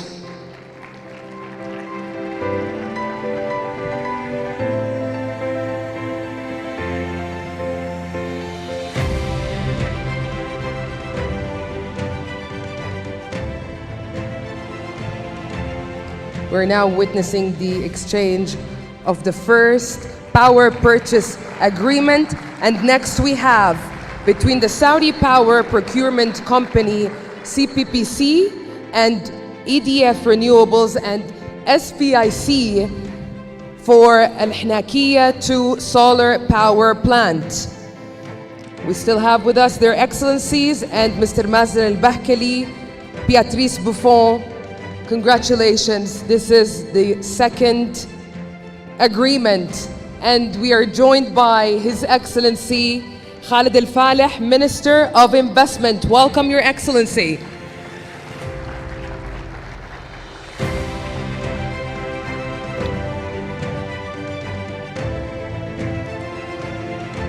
And now for the third energy agreement, we have it between Saudi Power Procurement Company and Total Energies for Rabigh 2 solar power plant. We want to thank Beatrice Buffon, EDF Renewables, and ask their excellencies to remain with us on stage as we welcome Patrick Pouyanné, Total Energies CEO. Welcome to the stage. Merci beaucoup, Madame Beatrice.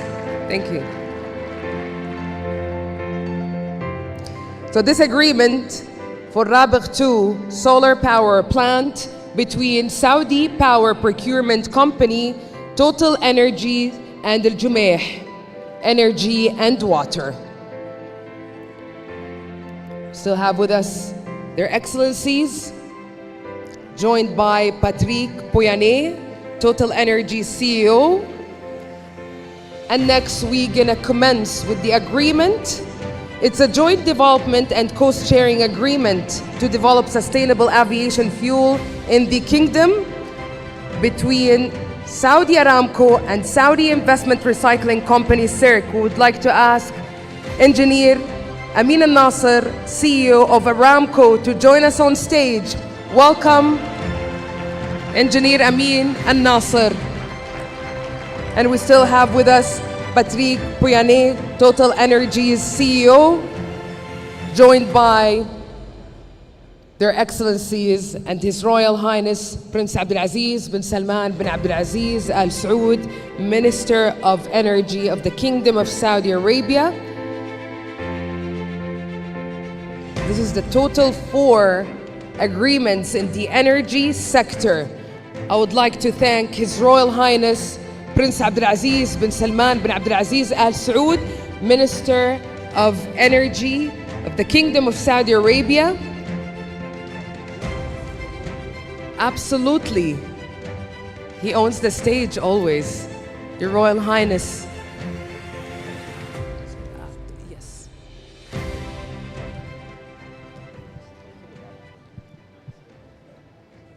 Mr. President, if you will, I would like Prince Abdulaziz to have a couple of words about what he is doing in the area of energy.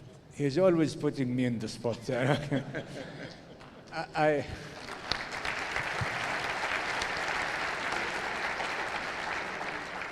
I'm really sorry, but when it comes to France, I have to speak as a human, not the minister or the one who makes or try to mix or help making or coaxing deals.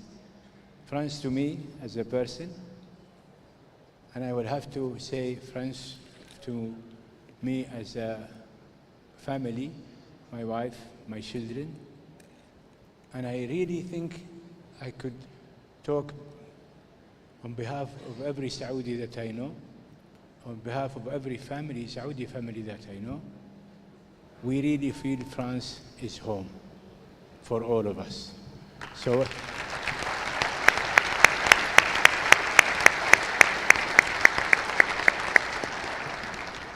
So you all, as French, of all the diversity of France, of all what I see in France as Barbès. Barbès is the incubator of all the spices, which means all the diversity of France. It's a France that we know that celebrated diversity, that celebrated inclusiveness. We would love to encourage it to continue to be so, and we would welcome all the diversity, all the cohesiveness of France that we knew, and we hope it continue with your leadership. Thank you. Thank you.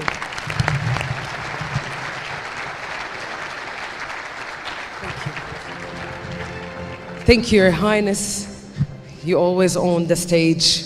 So this is the last agreement in the energy sector between Saudi Aramco and Saudi Investment Recycling Company, CIRC, and Total Energy. Congratulations. And thank you, Your Royal Highness, Prince Abdulaziz bin Salman bin Abdulaziz Al Saud, Minister of Energy, and Anis Pannier-Runacher, Minister of Energy of the French Republic. Thank you so much. And Mr.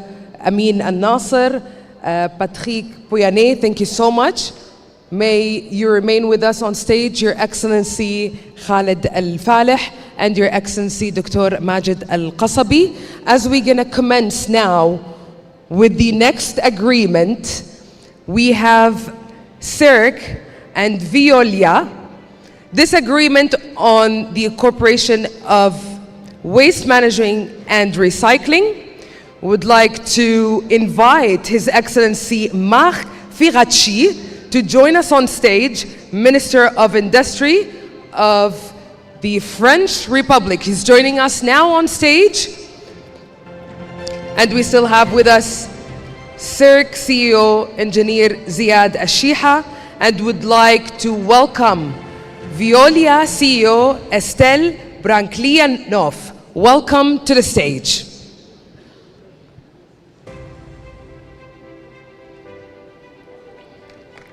Congratulations.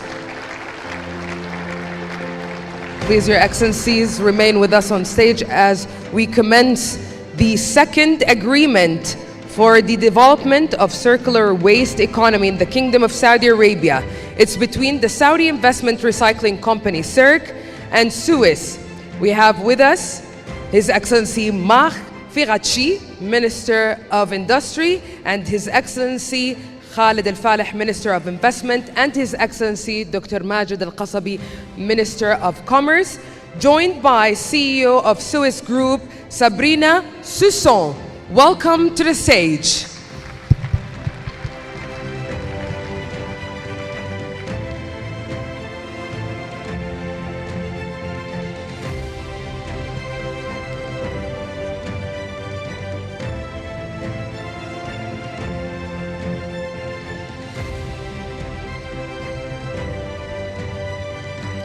Congratulations.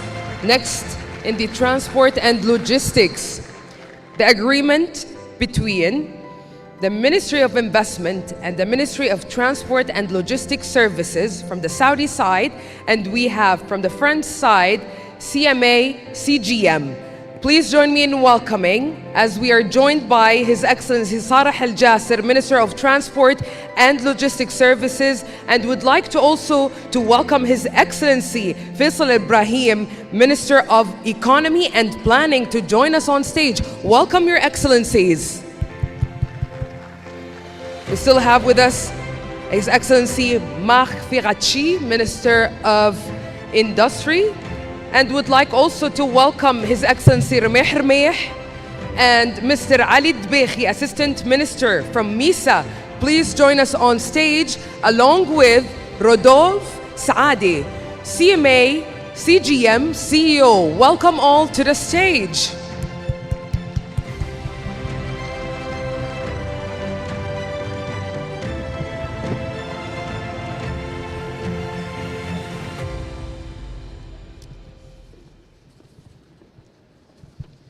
This agreement in the transport and logistics. Next, still in the sector, agreement on strengthening cooperation in the fields of passenger transport and aircraft maintenance. So we have from the Saudi side, Saudia, and the French side, Air France KLM. We still have with us their excellencies on stage. Please remain with us as I welcome now His Excellency Ibrahim Al Omar, Director General of Saudia, alongside Captain Fahad Sindi, Managing Director of Saudia Technique. Please join us on stage alongside Anne Brachet, Air France KLM Engineering and Maintenance CEO. Welcome all to the stage.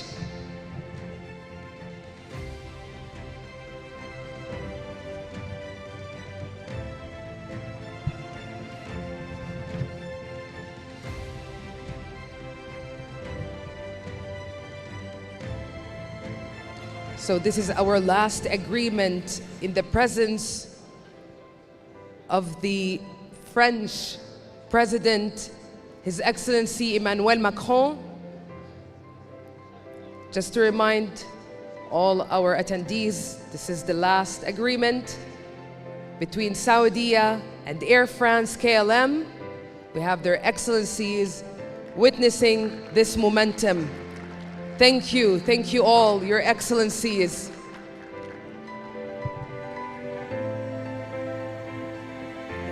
Merci beaucoup. This one. Thank you. Thank you, your excellencies. This is a prime era for the Saudi-French cooperation, a pivotal moment in the bilateral relations between the two nations with great futures. Thank you, Your Excellency, Monsieur Président. Merci beaucoup, c'est gentil.